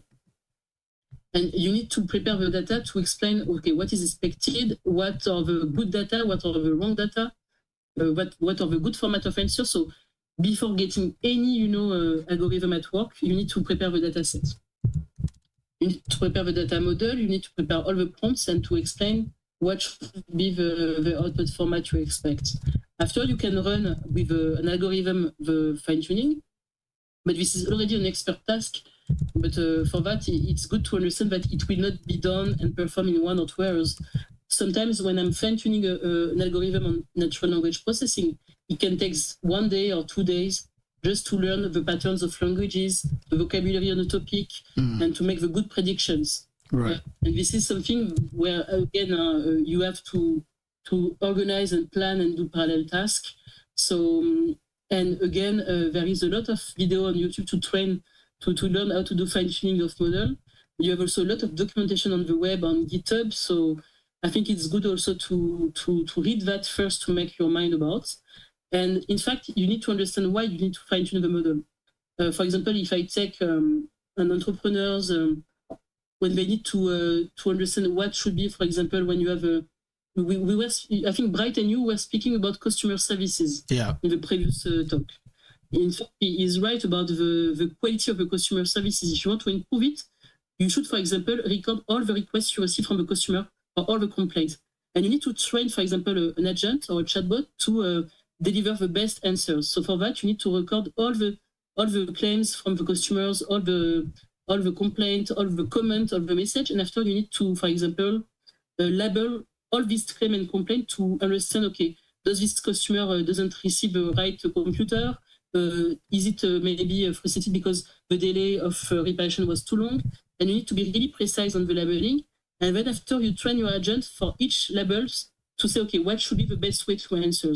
And this can take time, in fact, because when you have a human on the loop, you just make it when you have time. But when you train an agent, you need to train it to really answer perfectly. So I see Jacob coming and connecting. And so the fact is, whenever you're preparing this thing, it should be after, to train the agent to prepare the best answer for the customer later on, or for the customer support.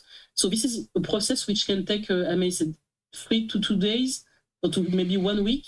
And after, you can start to automatize the way you have customer services solutions. Right. Okay? So that's first way. But maybe if I need to summarize and I have an idea. The last message for the...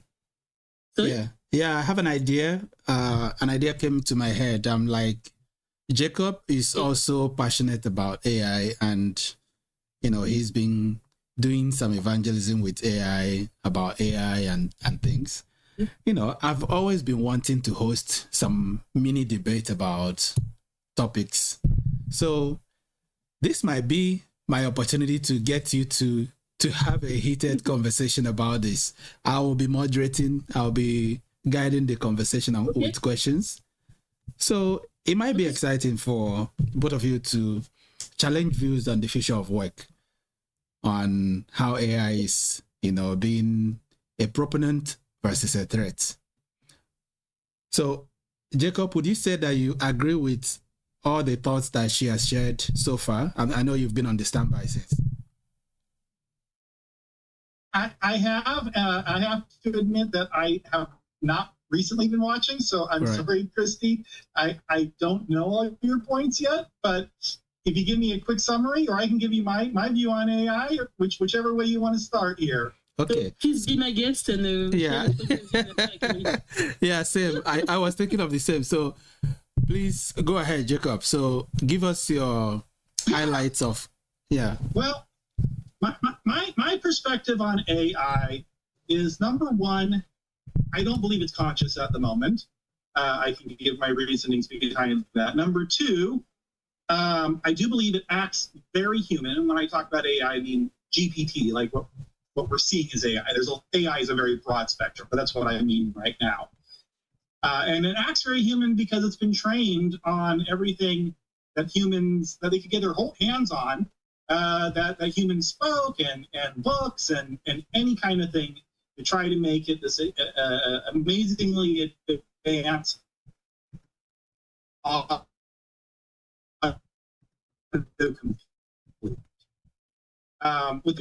It also has currently tons of problems, but I am a person who believes there is great potential and great risk. I'm a big fan of Geoffrey Hinton, the Nobel Prize winner, considered the godfather of AI. I've watched a few of his talks, and so I believe it could be an existential threat ultimately to humankind if we don't do the right things with it. But humankind has been an existential threat to humankind previously with nuclear missiles and a whole bunch of other things. Right. So it just adds to that list. So that's my summary. I don't know how I'm going to be on debating, because I don't know, Christy, I saw you shaking your head. Yes, we're maybe more in agreement. I wish I could. I'm happy to have dialogue. Yeah, for sure. I think let's start with each point. But I think your last point is. I wish I could add Clara to the conversation, really. Yeah. I wish I could add Clara to the conversation, but her session is not today. This could potentially be something that we need to do again, because, it's good to have these, perspectives in a session where people get to dial back and, pull and pull. So let's hear your thoughts, Christy. I think the last point from Jacob is really important. In fact, AI is only the mirror of the creators. It's only for the time being, it's only a tool. I fully agree with your first point.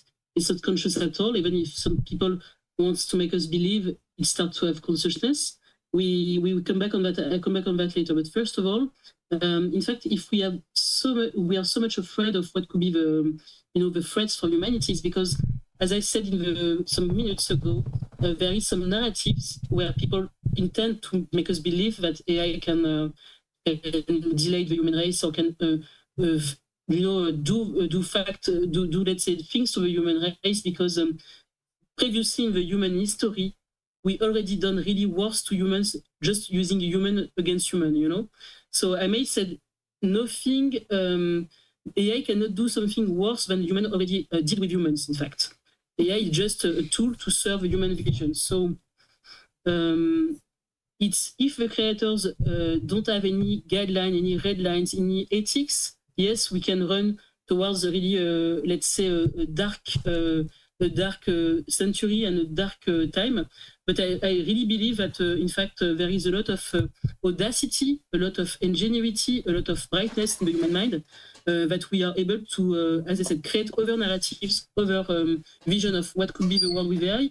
And I think we cannot solve the major societal problem we have, the major issue we have, without the help and support of AI to make computation, to make really complex scenarios, because the human mind has some limitation when it comes to do some modelization. So I think AI is there also to support us to craft what could be a better future.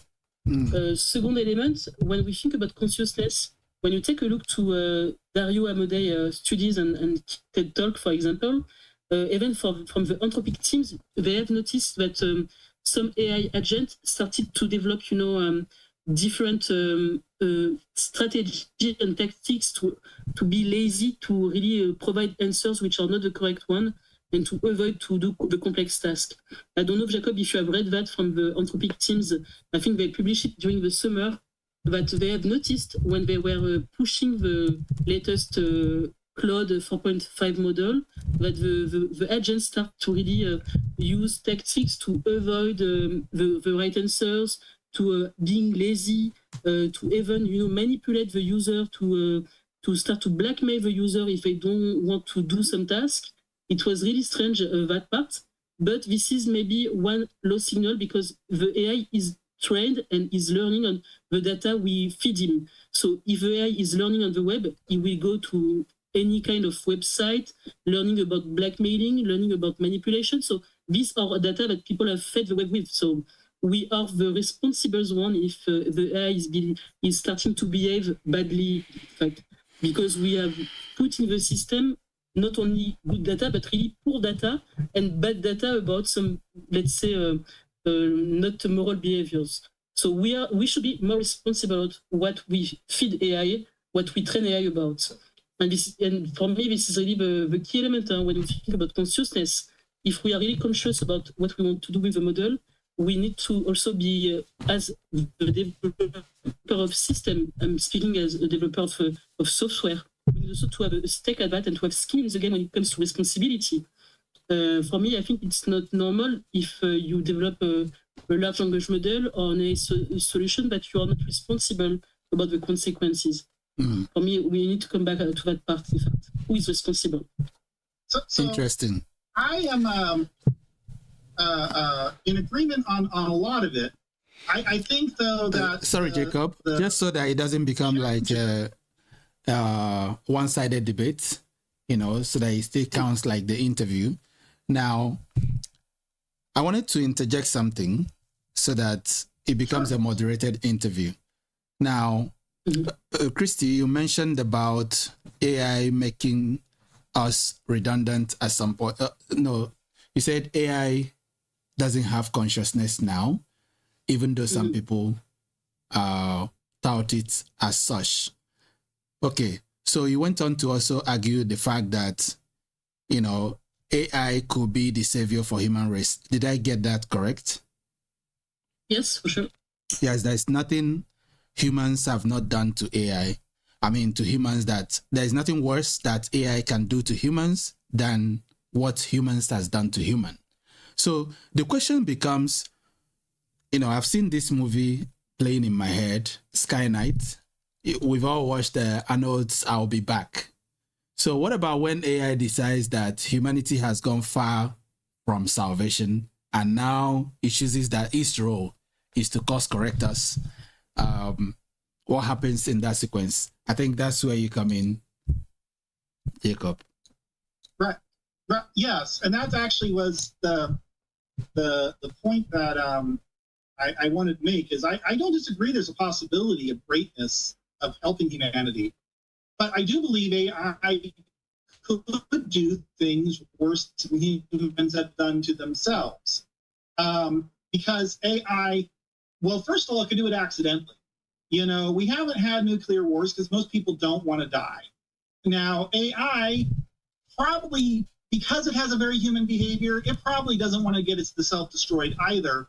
But it erases your whole files. I mean, there have been developers that they had backups, but it like erased their hard drive almost accidentally. So, you know, oops, oh, I started nuclear war. I'm sorry. I'll take that back. Let me do oh, shit. I'm sorry. You know what I'm saying? Is the AI do something like Shakespeare? Look at our ancient texts of all cultures. Humanity has certain wonderful things and certain terrible things. The challenge is we have to absolutely make sure that AI is trained enough, has enough safeguards that it's on the best of humanity, because there is an existential risk, in my opinion, and it's more, and it doesn't even have to require AI to be that good. As I talked about earlier, somebody could use AI to make a virus that is more potent than what we have with Ebola, you know, and spread more. We know how to make a gene drive to wipe out mosquitoes, of having them ultimately become sterile. You know, there could be a virus created that does that to humankind, where we just don't die immediately, but we just can't procreate anymore. And just like the mosquitoes, we know we can totally eliminate them. We haven't, but we have the technology to do that by genetics. So there's a lot of technologies we have that we haven't used that AI could potentially either allow other people to do that technology who just can't do it right now, or it could somehow decide to do that, whether it's conscious or not, because of its human behavior. And that is the danger. That is what I worry about. But doesn't mean that it's going to do that. But I would love to see AI be great for humanity. But I believe we have to figure out how to have humanity great for itself, because we haven't perfected it. We've gotten better, but we haven't perfected that yet. Yeah. Wonderful. Okay. Any closing thoughts, Christy? I think it's no, and I think that's a really fair point. There is for sure risk about the misalignment, the disalignment of AI. Even when we see the different reports on, for example, general artificial intelligence, some are really, let's say, assertive, saying in 2027 we will have the first general artificial intelligence, and it start to make this decision to really wipe out human race on Earth. But I fully agree with Jacob about the fact that this is an opportunity for us globally as a community, as a species, to review how we have again collective intelligence, collective rules, collective ways of dealing with things. Maybe the United Nations is one format, but maybe this is not the only format. When the two players here are China and the US, because these are the ones having both access to the data warehouse, to the big techs, and a lot in this war. And what I will be more concerned about is even if we have an international community, even if we have let's say governance in Europe and so on, what are the international regulations about AI and the purpose of AI? Are we able to take a step back and say, okay, what should be the common future, the common ground? In fact, we need to define for ourselves and for the next model, because when we have this topic, Tom-Chris, about the future of work, it's in fact what is at stake. It's really a political. Do we still need work in the next decades, in the next years? If we need to redefine the societal model we are in, maybe we need to have a concept which might be debatable. This universal basic income model. If you are in a post-work society, how do we ensure that people can eat, can have health and safety on their heads? So these are all the topics we need to cover, and this is where I'm saying AI can support us to build that, if we agree on the priorities. But if for sure the priorities are over priorities like power and domination, the story might be another one. And this is, I fully agree with the theory of Jacob and the concept that we have this opportunity now to be, let's say, as collectives and to agree on what could be the next roadmap for us as communities and projects. But I don't see first the first element. Maybe Europe has started with this AI Act to put some governance, but in some areas of the globe, this is not perceived as an opportunity. It's more perceived as constraint. And when you take a look to, for example, to some claims coming from Peter Thiel and so on, you consider that all the regulation, all the governance is more a limitation for them in terms of the deployment of their roadmap and their view of what could be the future of the society and the role of the technology in the future of the society. So that's also why I'm only not, putting all my hopes in the governance and the decision maker, but also in the ability of people to stop to use the technology without any responsibility, to use the technology when it's only really needed, and not to use, let's say, AI to look for a recipe to make a good chicken. I think we have other ways to let's say find wisdom and find ingenuity in daily life. So I think there's maybe the future is also towards not having more of AI, but better AI and maybe less use of AI. I don't know. I'm still thinking about it. Wow. I think we all are. Wow. Very, very, very interesting. Yes. Very, very interesting. Okay. Well, the topic about AI never ends, and this conversation will keep going. I have a speaker coming up stage. So Jacob, again, thank you so much. It's a marathon, and so many challenges that come up, we'll weather them as they go. And we're excited about how, today is evolving. I'm here, I'm powering on. And Christy, of course, thank you very much for the thoughts that you've shared. So let's transition in house, and I'll let you all know how things are going. Please stay tuned online, and let's keep rolling. Yes, keep the good work, Tom-Chris. We are looking from France, so great. Thank you. Thank you so much. Thank you, Jacob. And I'm going to watch your full thing. So yes. I'm so excited about this. Thank you for having us have this dialogue, Tom-Chris. Thank you. Thank you so much. Okay. We are coming to Accra from France, France and the USA. Shasha, you're back to Ghana again. Okay.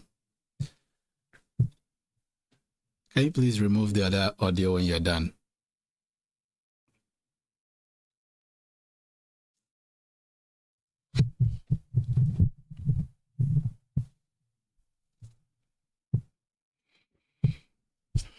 Okay. Maybe you can tweet somewhere here so that we can see all that expensive hair that you're carrying. I hear a boomerang.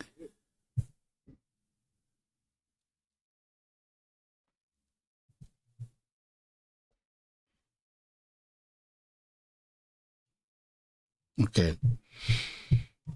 All right. So we're going to be discussing your journey as a young hairstylist and other indexes that you want to share with our global audience. So from when last we talked about your business to now, what has changed? Well, a lot of things have changed. My mindset has changed. Okay. Yes, and right now I think I have a clearer vision of what I want in life. Okay. Just so that we're sure that the sound and everything is perfect. Can you confirm for us? Okay. Perfect. My audio is coming, correct? Yeah. And her audio as well. Great. So for those who didn't listen to you last year, what do they need to know about your business and what you do? Okay, Shalom Honora Chinecheren by name, and my brand name is Mark Hair Culture. I'm an aspiring entrepreneur in the hair industry. I deal on luxury wigs, and I also deal on other services like ventilation, revamping, and wigging, wig making, custom wig making, and all of that. Okay. And you're based in Nigeria or Yes, everywhere? We ship worldwide though. Okay. Yeah. That's nice. Yeah. So for people who want to acquire your service, how do they get to contact you? Let's do the marketing first. Okay, I have a YouTube account where I tutor upcoming hairstylists and upcoming hair business owners that want to venture into hair business. Okay. And I had an Instagram account, but it was taken down by Instagram because I was doing a lot of research on Instagram and they thought I was a robot. Okay. So I have a TikTok account where I'm still trying to grow, and TikTok and their algorithm and all of those things. So we're Algorithm. Algorithm, yeah. Right. Impressive. So again, if I want to buy hair from you, where can I contact you then? On WhatsApp. Okay.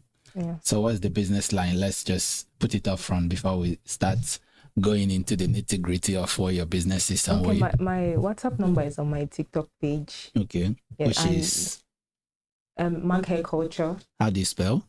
MAG and the hair. Then Okay. the culture is not C, it's K. Right. Then ULTUR. Okay. Impressive marketing. Yeah. Now let's go into the mindset change. So last year you shared with us that you fell in love with hair styling and, making women look beautiful on budget and things like that. So between then and now, what did you say improved in your mindset and your operations that people will be excited to know? Okay, right now I'm not just trying to make women beautiful on budgets. Right now I'm trying to actually cover up the whole industry, like the elites of the elites. I'm not interested in budgets friendly thing anymore. Okay. Go on. So right now I'm trying to source hairs from different countries that a lot of people are now aware about, or even if they are aware about, it's just that they don't have the resources to get to that point of thinking that they can actually get there, even if their business has not gone to a certain level.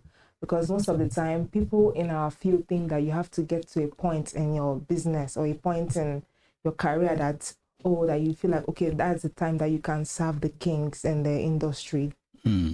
So they decide to just sit down and keep on settling for the less there, trying to just belittle and just not try to do too much so that people think that they're not doing too much. They just want to play it safe, if that's a word. But me, I don't really want to play it safe. I want to take all the risk there is. Because I think that if you're given an opportunity one time, you need to prove yourself worthy of everything. It doesn't matter the level that you are still at, because one opportunity can change your life forever. So you don't just wait for a certain point in your life that you feel like, okay, that's when you need to take a bigger step. Right. Okay. So what's the step that you've taken now? Right now I'm just working on my mind. I'm also working on the areas that I need to cover, the countries, the texture of the hair. Okay. Because currently we order hairs from Vietnam and China, but I've come to realize that that's not the only hair producing company that we have in the world. There are so many of them that you can't even have access to them if you don't make research on them. Right. So a lot of people are just thinking that it's just only China, Vietnam, and a few other smaller countries that supply hair to Nigeria, but they don't know that they are actually more quality. Because China, they don't have any quality control, and Vietnam, they have little quality control, but other countries have like a lot of quality control, and that's where you get like the elites of the elites. That's interesting. Go on. So right there, a lot of people like the big vendors, they go as far as that because they have the resources to go as far as that. So they can just source hairs from there and get it to Nigeria and sell it at the price that they want to sell it. So me thinking to myself, I'm like, I don't have to wait to get to that point to sell it. I can just try another aspect of the industry by educating people, because people think that they can learn from experience, but you can actually not learn from experience. You can try to beat the experience by getting the knowledge necessary to avoid the experience. That is it. So I'm trying to acquire the knowledge like very, very well so that I can be able to cover up the times that it would take me to learn from my experience and just bring out results. Okay, that's impressive. That's a nice growth. It seems like you've thought deep about what you want to do. I know we still have our talk, so we'll go back to that subject. Okay. All right, for now, there are so many videos that you've put out educating women about hair and teaching them how to recognize the one that is good, the one that is bad. So let's start from a point. I want to buy hair right now. What are the things I really need to put into consideration? If you want to buy hair, you have to know your budget first. Right. Then if you know the budget, then you know what texture you want to go for. Right. And how you can be able to maintain the texture. Right. Then you feel like if you want to go for a luxury hair, then there are different texture in the luxury hair. Right. Then like there are the coils, there are the straight, and there are the wavy, there are also the bouncy. Then you should have brought some hair for us. Maybe if we have another session, then you come and do practical for us. You're very good with that. So I would love to see you, doing it for the audience, demonstrating for the ladies who will be joining the conversation. Go on. Okay, the one on my head right now is the one I made myself. Right. I got the hair from China, precise, but somebody like me, I'm just testing out the water, testing out things. I'm still improving on my styling game.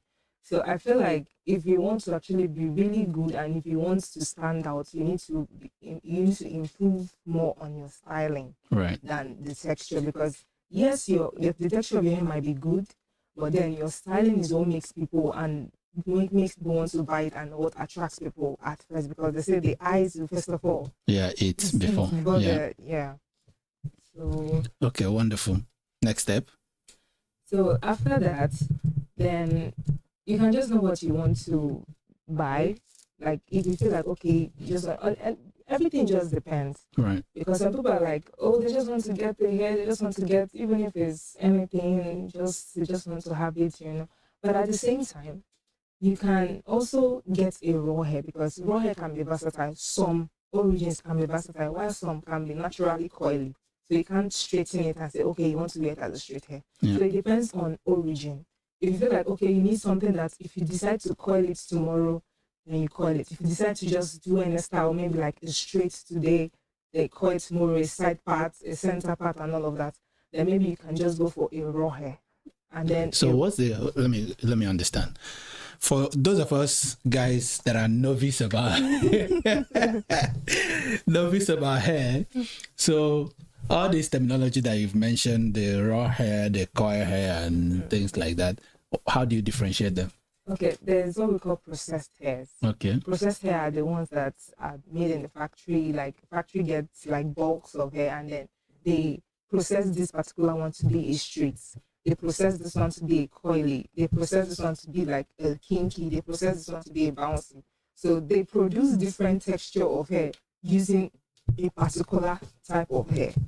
So the raw hair is the unprocessed, the one that has not been chemically touched. They just cut it off from somebody and they just washed it and then they wefted the thing. You mean they cut it from someone's head? Yes.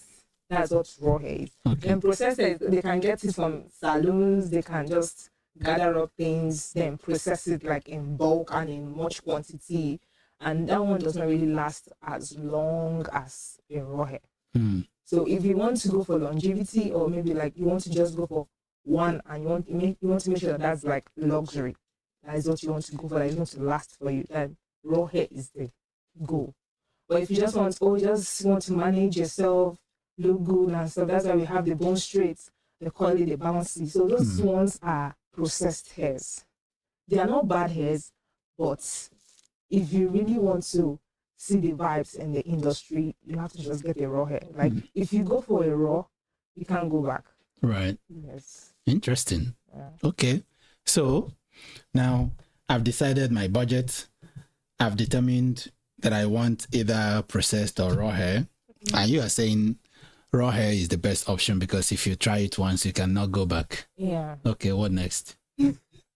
Then you make your payment. Okay. So how do people usually, let's say someone who is in Ghana here or in Cote d'Ivoire or wherever they might be, they want to buy from you, how do they usually get money I'm across to currently you? working on that. Okay. I want to have like maybe like an agent where they can easily send the money. Don't worry. When they contact you, let them send it to me. I'll send it to you. All right. So now maintenance. You say that the beauty of hair is maintenance. I think I've heard you say that. Yeah. So talk about the maintenance aspect. Okay, there are different ways to maintain your wig. You can revamp it. Revamping is the process of treatment, Right. using conditioners and shampoos to wash it and keep it clean, because you cannot just keep on wearing something so dirty, because naturally we have hairs. So if you don't wash your hair for a couple of times, it feels so heavy and very smelly. So you need conditioners, you need shampoo to wash it off and keep it clean. Then after that, you style it, because if you don't style the hair, even if you bought the hair for £30 or $30 million or something, and you don't maintain it, it's not going to look good. Right. It will never look good. Okay. Just maintenance is just the key. You can get a low budget wig and still maintain it, and it might look very much better than somebody who got a raw hair that is not maintaining it. That's just it. Okay. So maintenance steps. Yeah. Let's go through the maintenance steps. Okay, there are different type of conditioners that you can use, but there are certain conditioners that are not good for hairs, especially conditioners that have like the sulfates in it, except if you are doing a particular type of treatment or maybe like a silk infusion and stuff like that. That one is different. But good conditioners that's natural, like if you want to use on your natural hair, you know that okay, that you don't need something that has like a lot of chemical. You go for very good conditioners that have the vitamin, the keratin, and the oil inside, argan oil, and all of those things.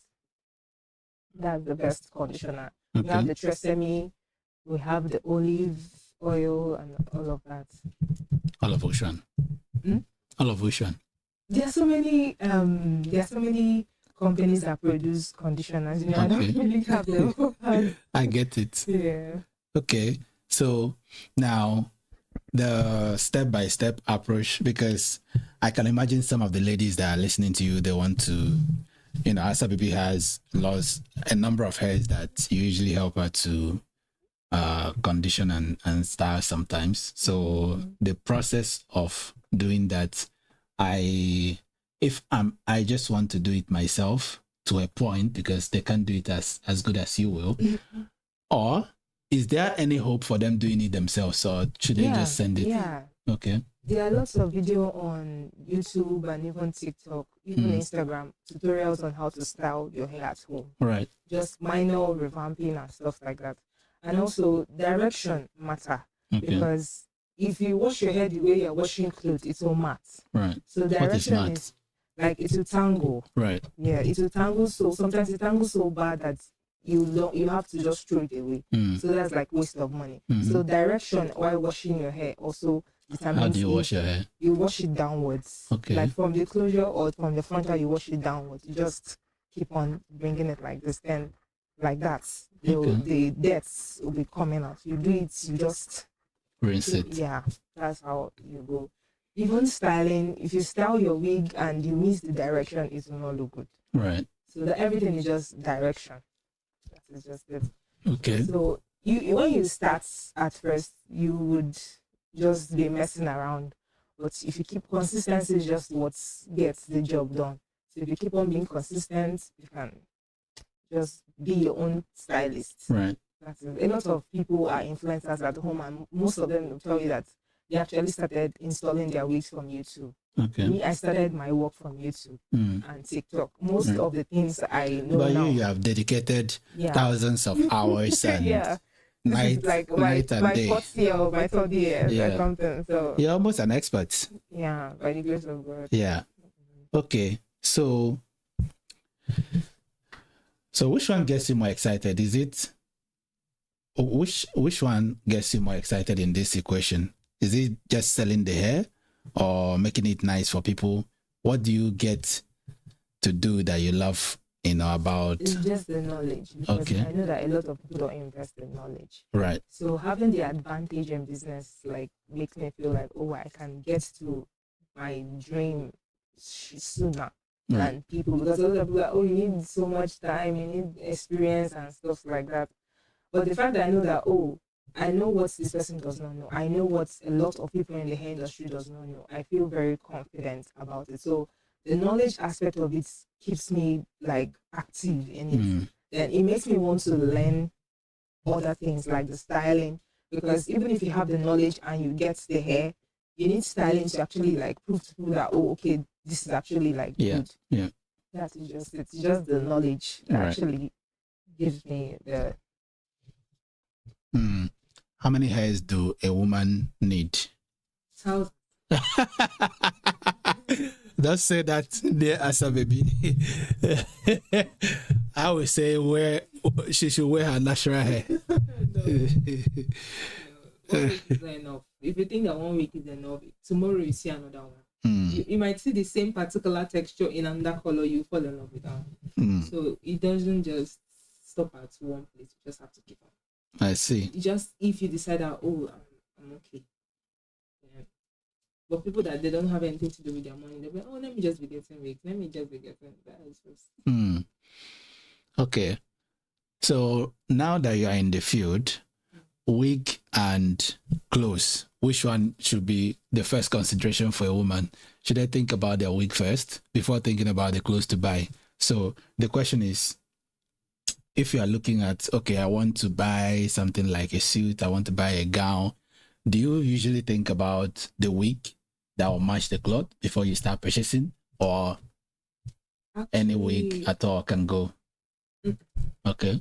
The wig is the first, because your hair is your crown. If your hair is not done, then if you feel like, okay, you want to use the braids, fine. But if you want a wig gives you this classy vibe that braids might not be able to give you, or your natural hair might not be able to give you. Okay. So it just depends on the style you want to go for. But wigs, even if you are wearing a thrift that is not really standing out, the wig just brings out the boss in you, confidence in you, that's other things can. Your shoe might be the least, the clothes might actually be the least of the attention that somebody, but your hair is the first attention. Okay. If you're just carrying a tattered hair, what's going on? Even if you're wearing something good, they're like, why is your hair like this? That is just hair seller and stylist. Okay, so looking forward, where are you directing most attention? Is it still in the hair sales or stylist aspect of it? The styling right now. Okay. Yeah, because I feel like the knowledge I have now, I can be whoever I want to be. Okay. I just need to find a proper way to present it. So presentation is what I'm working on. Okay. Because if you present it properly, it will get the attraction of people. That's just what I'm working on now, the presentation. Because a lot of pastors or even people will tell you that productivity is what gets the job done. If you're not productive with your knowledge or ideas, it can't give you the money or the life that you want. So productivity is what I'm working on right now, like how to showcase my ideas and my knowledge. Interesting. Wow. Very educative masterclass on hairstyling, hair acquisition. And okay, so for ladies out there that are looking to consider different types of hair, you've said the natural one, but some people say Peruvian hair. I don't know what those mean. So those are countries and origin. Okay. You can say India. Which country is the best when it comes to origin and source? India has one of the best hair texture, but India has different. Sometimes some people have the straight, some people have the coil, some people have the loose wave, and all of this. So there's a lot of hair texture in India because India is so big, But Vietnam has like a very good texture. Then the Salvic, has, I call them like Russia, Ukraine they are one of the best texture in streets and different colors. Like their country are one of the people that have like the blonde color, the natural blonde. Okay. So if you are looking for elite hairs, the Salvic, that's like the Russia, Ukraine, and all those countries around them. They are one of the best. Okay. Because they have like a very thick cuticle, and if they have a straight hair, it is so nice. Interesting. How did you get to know all this? Instagram banned my account. I was just digging. I was using the map. Right. Because I was like, is it just Vietnam that is in the world? Because that's how you just be in your own space. You just think that, oh, you're just the only country around. Mm-hmm. But if you try to expand and see that, oh, I started to find, and the thing helped me. I think, when you're looking for something, the universe has a way of like connecting. So at that time, I started like seeing contacts from even Iraq, Iran. Wahala. Like, oh my God, I wish I had the resources to like test them out and stuff like that. Wow, impressive. Okay, so you have your contacts that do send to you when you have decided which country that you want to buy from. Do you order them and then people, I think I have some idea of how you make the acquisition, but for generic understanding, do you order the hair and then when people request for it, you send to them, or people place an order, then they place an order for now. They order. If you place an order, I order it, because I cannot just, now I'm a small business owner, I don't just order hairs and keep, it's just me that will be wearing it. Yeah. So if I get to that point that even if I bring like 1 ton, I know that I can sell it off, then that's fine. But right now, I don't have to be acting stupid. I'll be like, oh, by the grace of God, I'm going to, no. You have to just play smart at some point and then grow with time. Impressive. So how do you find your clients?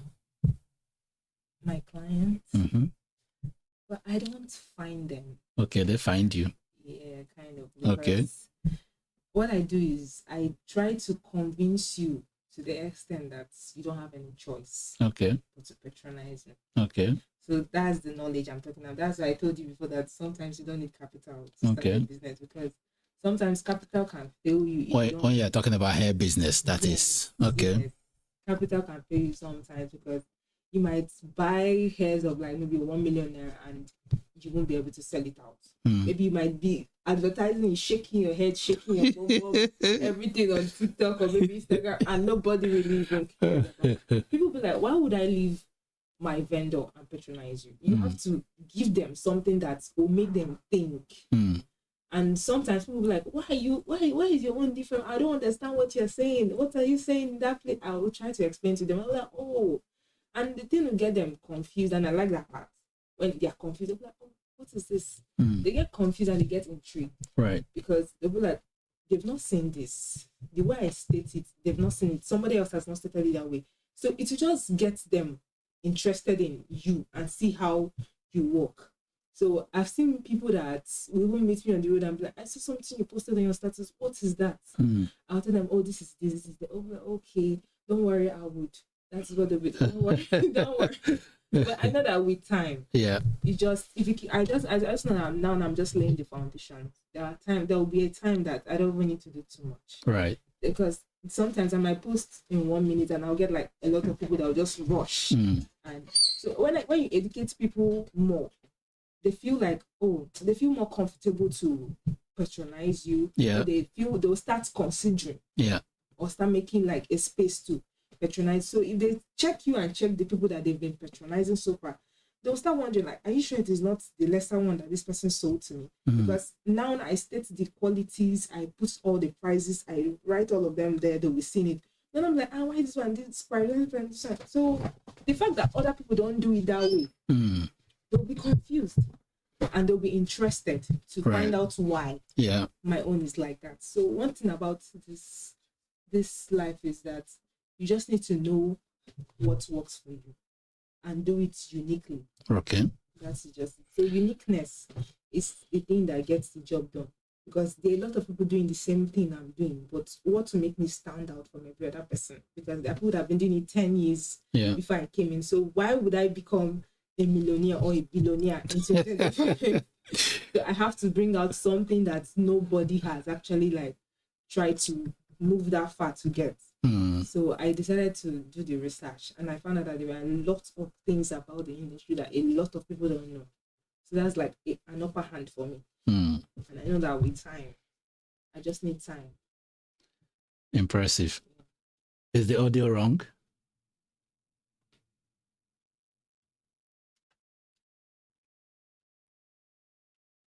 Okay. Nice. Okay. What do you think people do with their hair that makes you go like, what is it that how people treat their hair, or what do they do that gets on your nerves like they should stop doing? Well, sometimes they don't straighten the hair, or they expect the hair to be forever straight. Okay. And then some people come with complaints like, oh, I wore the hair and then it bent. And I'm like, was it, if they tell you bone straight, was it like supposed to have like bone structures inside? It's going to move, definitely. And sometimes if you call the hair and they'll be like, oh, the coils dropped. And I'm like, yes, it's supposed to drop his hair. Like all those things. So sometimes it just gets on my nerve. Like, you don't know what is human hair, or is it that you think that the human hair is different from the one on your head? Because they assume that, oh, the hair is like from a different world. Like, I don't know, this expectation they're having for hair is like, I don't get it. And it just gets on my nerves sometimes. And the ventilation part of their hair. Okay. Just like, if they don't know the act of ventilation, there are some people that will tell you, oh, they know the hair. Some people don't even know what they are wearing, surprisingly, because one time I worked on a client and I packaged the hair, and I don't know what happened. I don't just get what happened, but she was like, that's the short strands we are showing that did I cut her hair and stuff. I was like, no, that's his ventilation. Right. Because ventilation is like, you have to bend it in order to make a knot. Right. You can't just do it straight like that, and it can't happen. You have to bend, and those short parts will definitely show. Yeah. But she tried to prove that, oh, she's more smart, and she actually tried like making me feel less of myself because of I'm a small business owner. Like that. So, but you educated her. I tried, and she blocked me, so I was interested.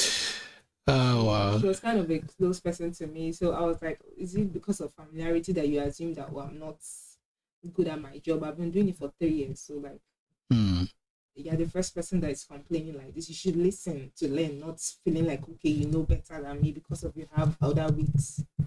So it's just a lot. So hair business is like a cult. If you don't have a day share, I'm not sure. You cry.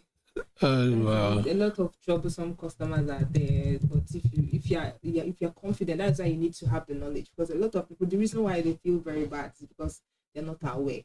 So if you're aware of it, you know how to control a client that comes with something like that.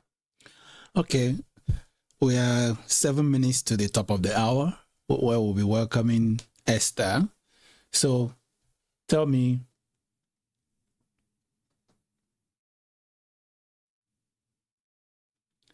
so maybe stop checking a lot.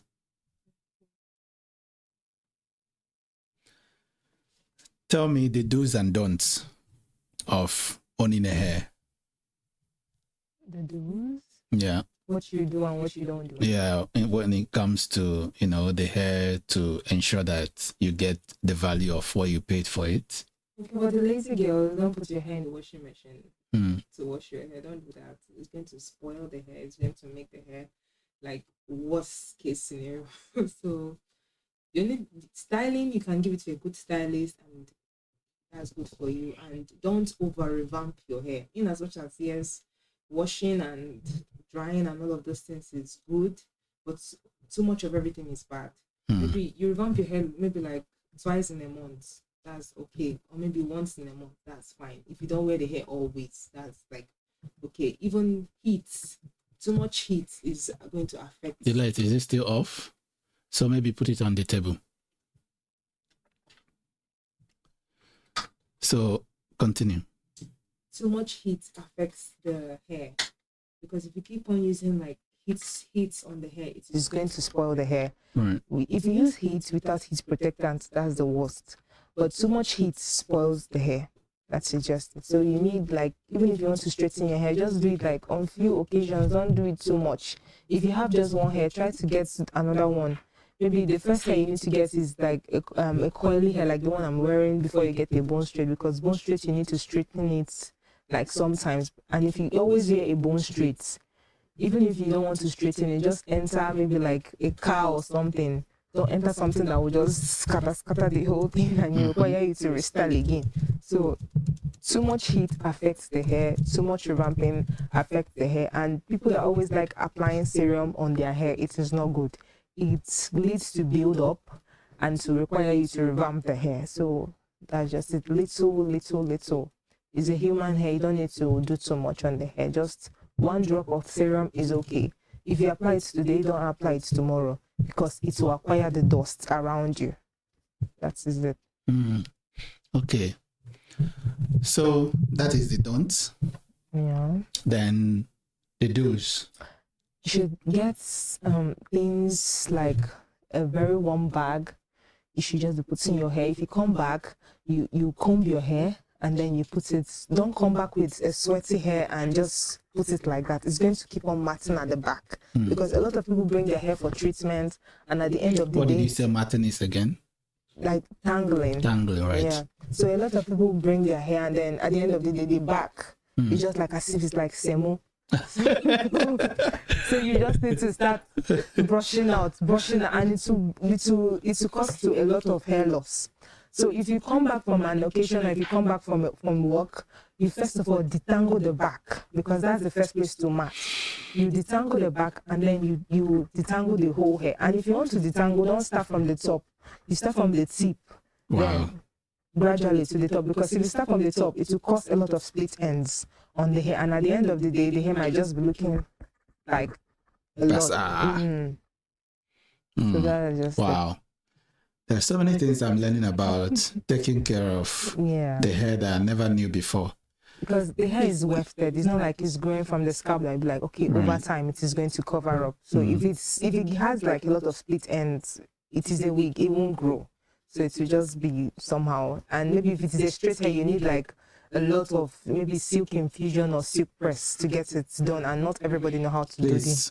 You know, I'm a novice in this direction. So what is silk infusion or silk press? Okay, it's an act of using let me say like a product.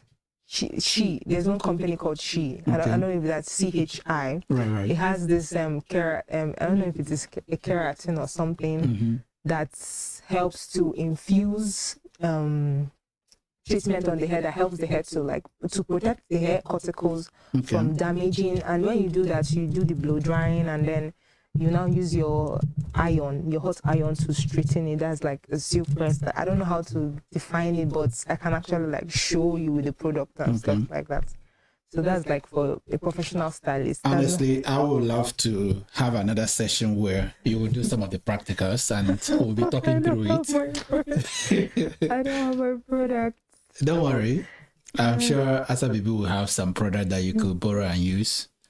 And then you do some practical. I would really love to see, the step-by-step approach of all these things that you've explained. But I think it's exciting.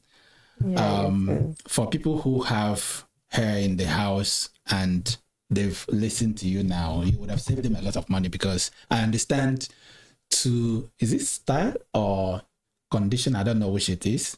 It's up to 500 cedis. Which one was it that you asked her to do the last time? That was revamping. Revamping, okay. Yeah, that was like using conditioner and shampoo. Okay. If you just have a good conditioner and shampoo, then you're okay. Okay. Yeah, what happens to a hair that will require revamping? It's dirty. Okay. Yeah. Okay. It's dirty and it has like build up from. Let me say people that always apply treatments and not treatment, conditioner and serum, because a lot of people will be like, let them apply it so that it will be shining and all. It will just be packing dust. That is us. And then maybe if you leave your hair open, maybe like 1 month, you don't cover it with something, it will just carry all the dust in your house. It will require you to revamp it, because all those build up will make the hair not so. If it's a coily hair, the hair will drop. Like if it is a wavy hair and a bouncy hair, it will not make the hair last, the coils to last long. So if the hair is lighter, it can hold coils properly and it can last a little bit long. But if it's heavy, and maybe like while styling and then you apply a lot of products while styling, it is going to make the coils drop like earlier than you expect. So all those things weakens the hair cuticle and it will not function properly. Very, very interesting. All right. Final words before we transition to Esther. Final thoughts. Summary, advice, maybe advice to people, or maybe where to follow you, where to look for some of your handles. Okay, I'm currently building my YouTube account. Sometimes it's very difficult to sit down in front of the camera and start educating people, because you might just be looking at the camera and then you go blank. But I'm trying to upload videos there, and my handle is Mag Hair Culture too. There's no space, it's just Mag Hair and the culture there, and it's not C, it is K. Right. So I teach people, or for people that want to start the business newly, it is beginner friendly and you can learn a lot of things. There are a lot of things that I would say there that people pay millions to actually acquire from the big brands. But as a small brand, I don't expect much from this person, but you do be surprised, honestly. You'll be surprised. So that's it. All right. Wonderful. Okay. Going straight to Esther. Congrats on your first interview. Maybe I'll have another one. I wish to have another one where you do the practical, but let's go to Esther. Okay, thank you. All right. Hi, Esther. Surprised, honestly. You'll be surprised. So that's it. All right. Wonderful. Okay. Going straight to Esther. Esther, sorry, there is some boomerang. Have you figured out the sound? Okay. How's it now? Do you hear me? Surprised, honestly. You'll be surprised. So that's it. All right. Wonderful. Okay. Going straight to Esther. Esther, sorry, there is some boomerang. Have you figured out the sound? Okay. How's it now? Do you hear me? Surprised, honestly. You'll be surprised. So that's it. All right. Wonderful. Okay. Going straight to Esther. The sound is still booming and bouncing back. Boomerang. Have you figured out this one? Okay. How's it now? Do you hear me? Yeah, this one is on. It's on. So I should be using this one. The sound is still booming and bouncing back. This one. Okay. Hi, Esther. Yeah, this one is on. Hello? It's okay. I can hear you, but our connection is not fine-tuned, so delete. The sound is still booming and bouncing back. I can hear you properly, but we have a bit of sound issue. Yeah, this one is on. It's okay. I can hear you, but our connection is not fine-tuned, so delete.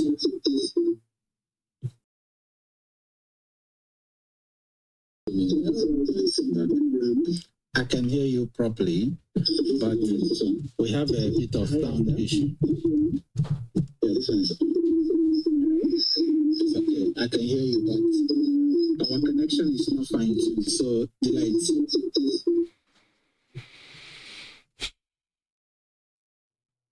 Is this one? I can hear you properly, but this one. We have a bit of sound issue. So use my PC laptop. I can hear you. Okay.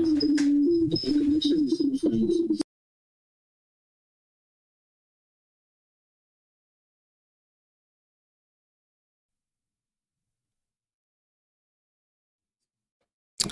Hi, Esther. What about now?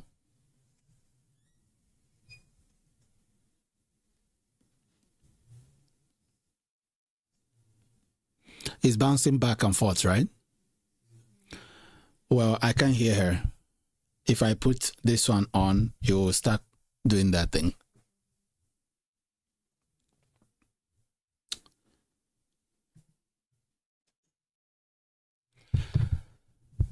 Anyways, Esther, if you can hear me, why don't you introduce yourself so that we can keep the time going on while the light figures out the boomerang. Do you hear me now?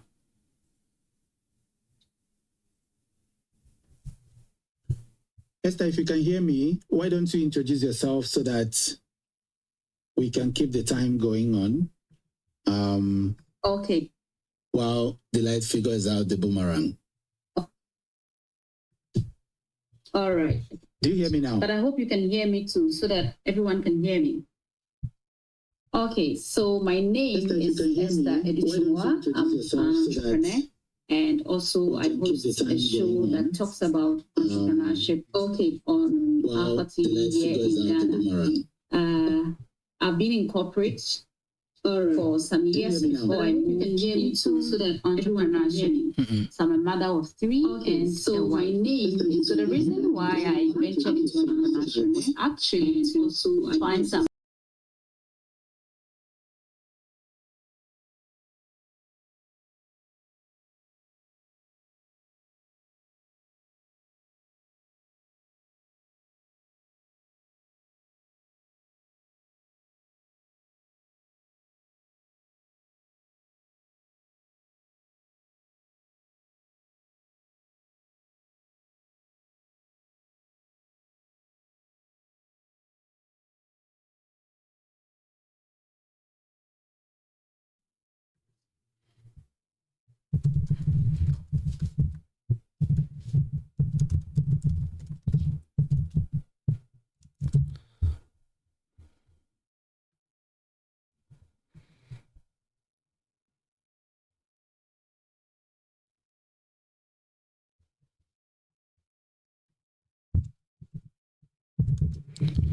So maybe mute all the devices on your side.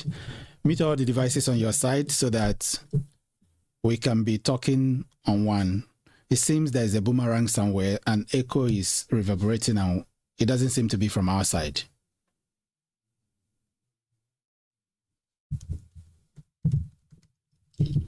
So maybe mute all the devices on your side. Mute all the devices on your side so that we can be talking on one. It seems there's a boomerang somewhere and echo is reverberating and it doesn't seem to be from our side.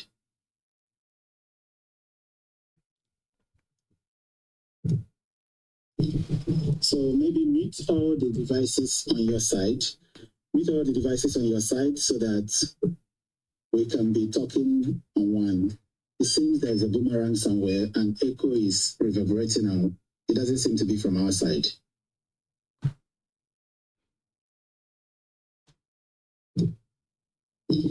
So maybe mute all the devices on your side. Mute all the devices on your side so that we can be talking on one. It seems there's a boomerang somewhere and echo is reverberating and it doesn't seem to be from our side.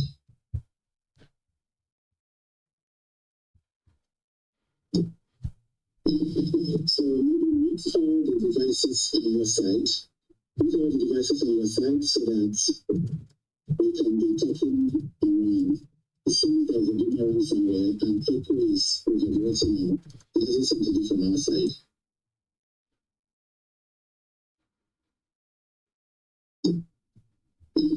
So mute all the devices on your side. Mute all the devices on your side so that we can be talking on one. It seems there's a boomerang somewhere and echo is reverberating and it doesn't seem to be from our side.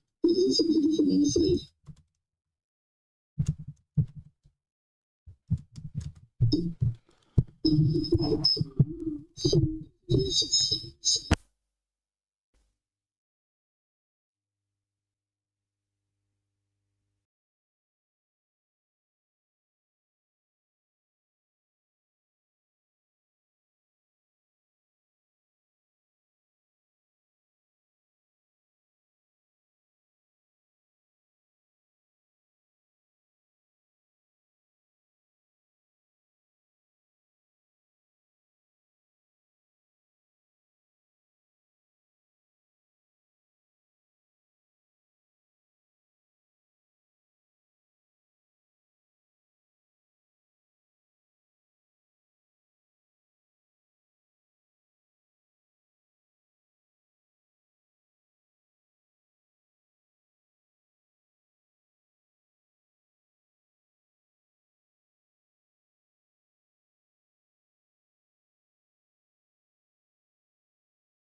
She's had a couple of grants.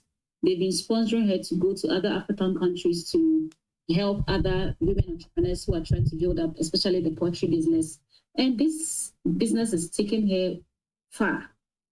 It's really taking her far. Impressive. Wow. Well, she's had a couple of grants. They've been sponsoring her to go to other African countries to help other women entrepreneurs who are trying to build up, especially the poultry business. And this business is taking her far. It's really taking her far. Impressive. She said, "Oh, not again." Wow. Sorry. She's had a couple of grants. They've been sponsoring her to go to other African countries to help other women entrepreneurs who are trying to build up, especially the poultry business. And this business is taking her far. It's really taking her far. Impressive. She said, "Oh, not again." Wow. Sorry. She's had a couple of grants. They've been sponsoring her to go to other African countries to help other women entrepreneurs who are trying to build up, especially the poultry business. And this business is taking her far. This is the corporate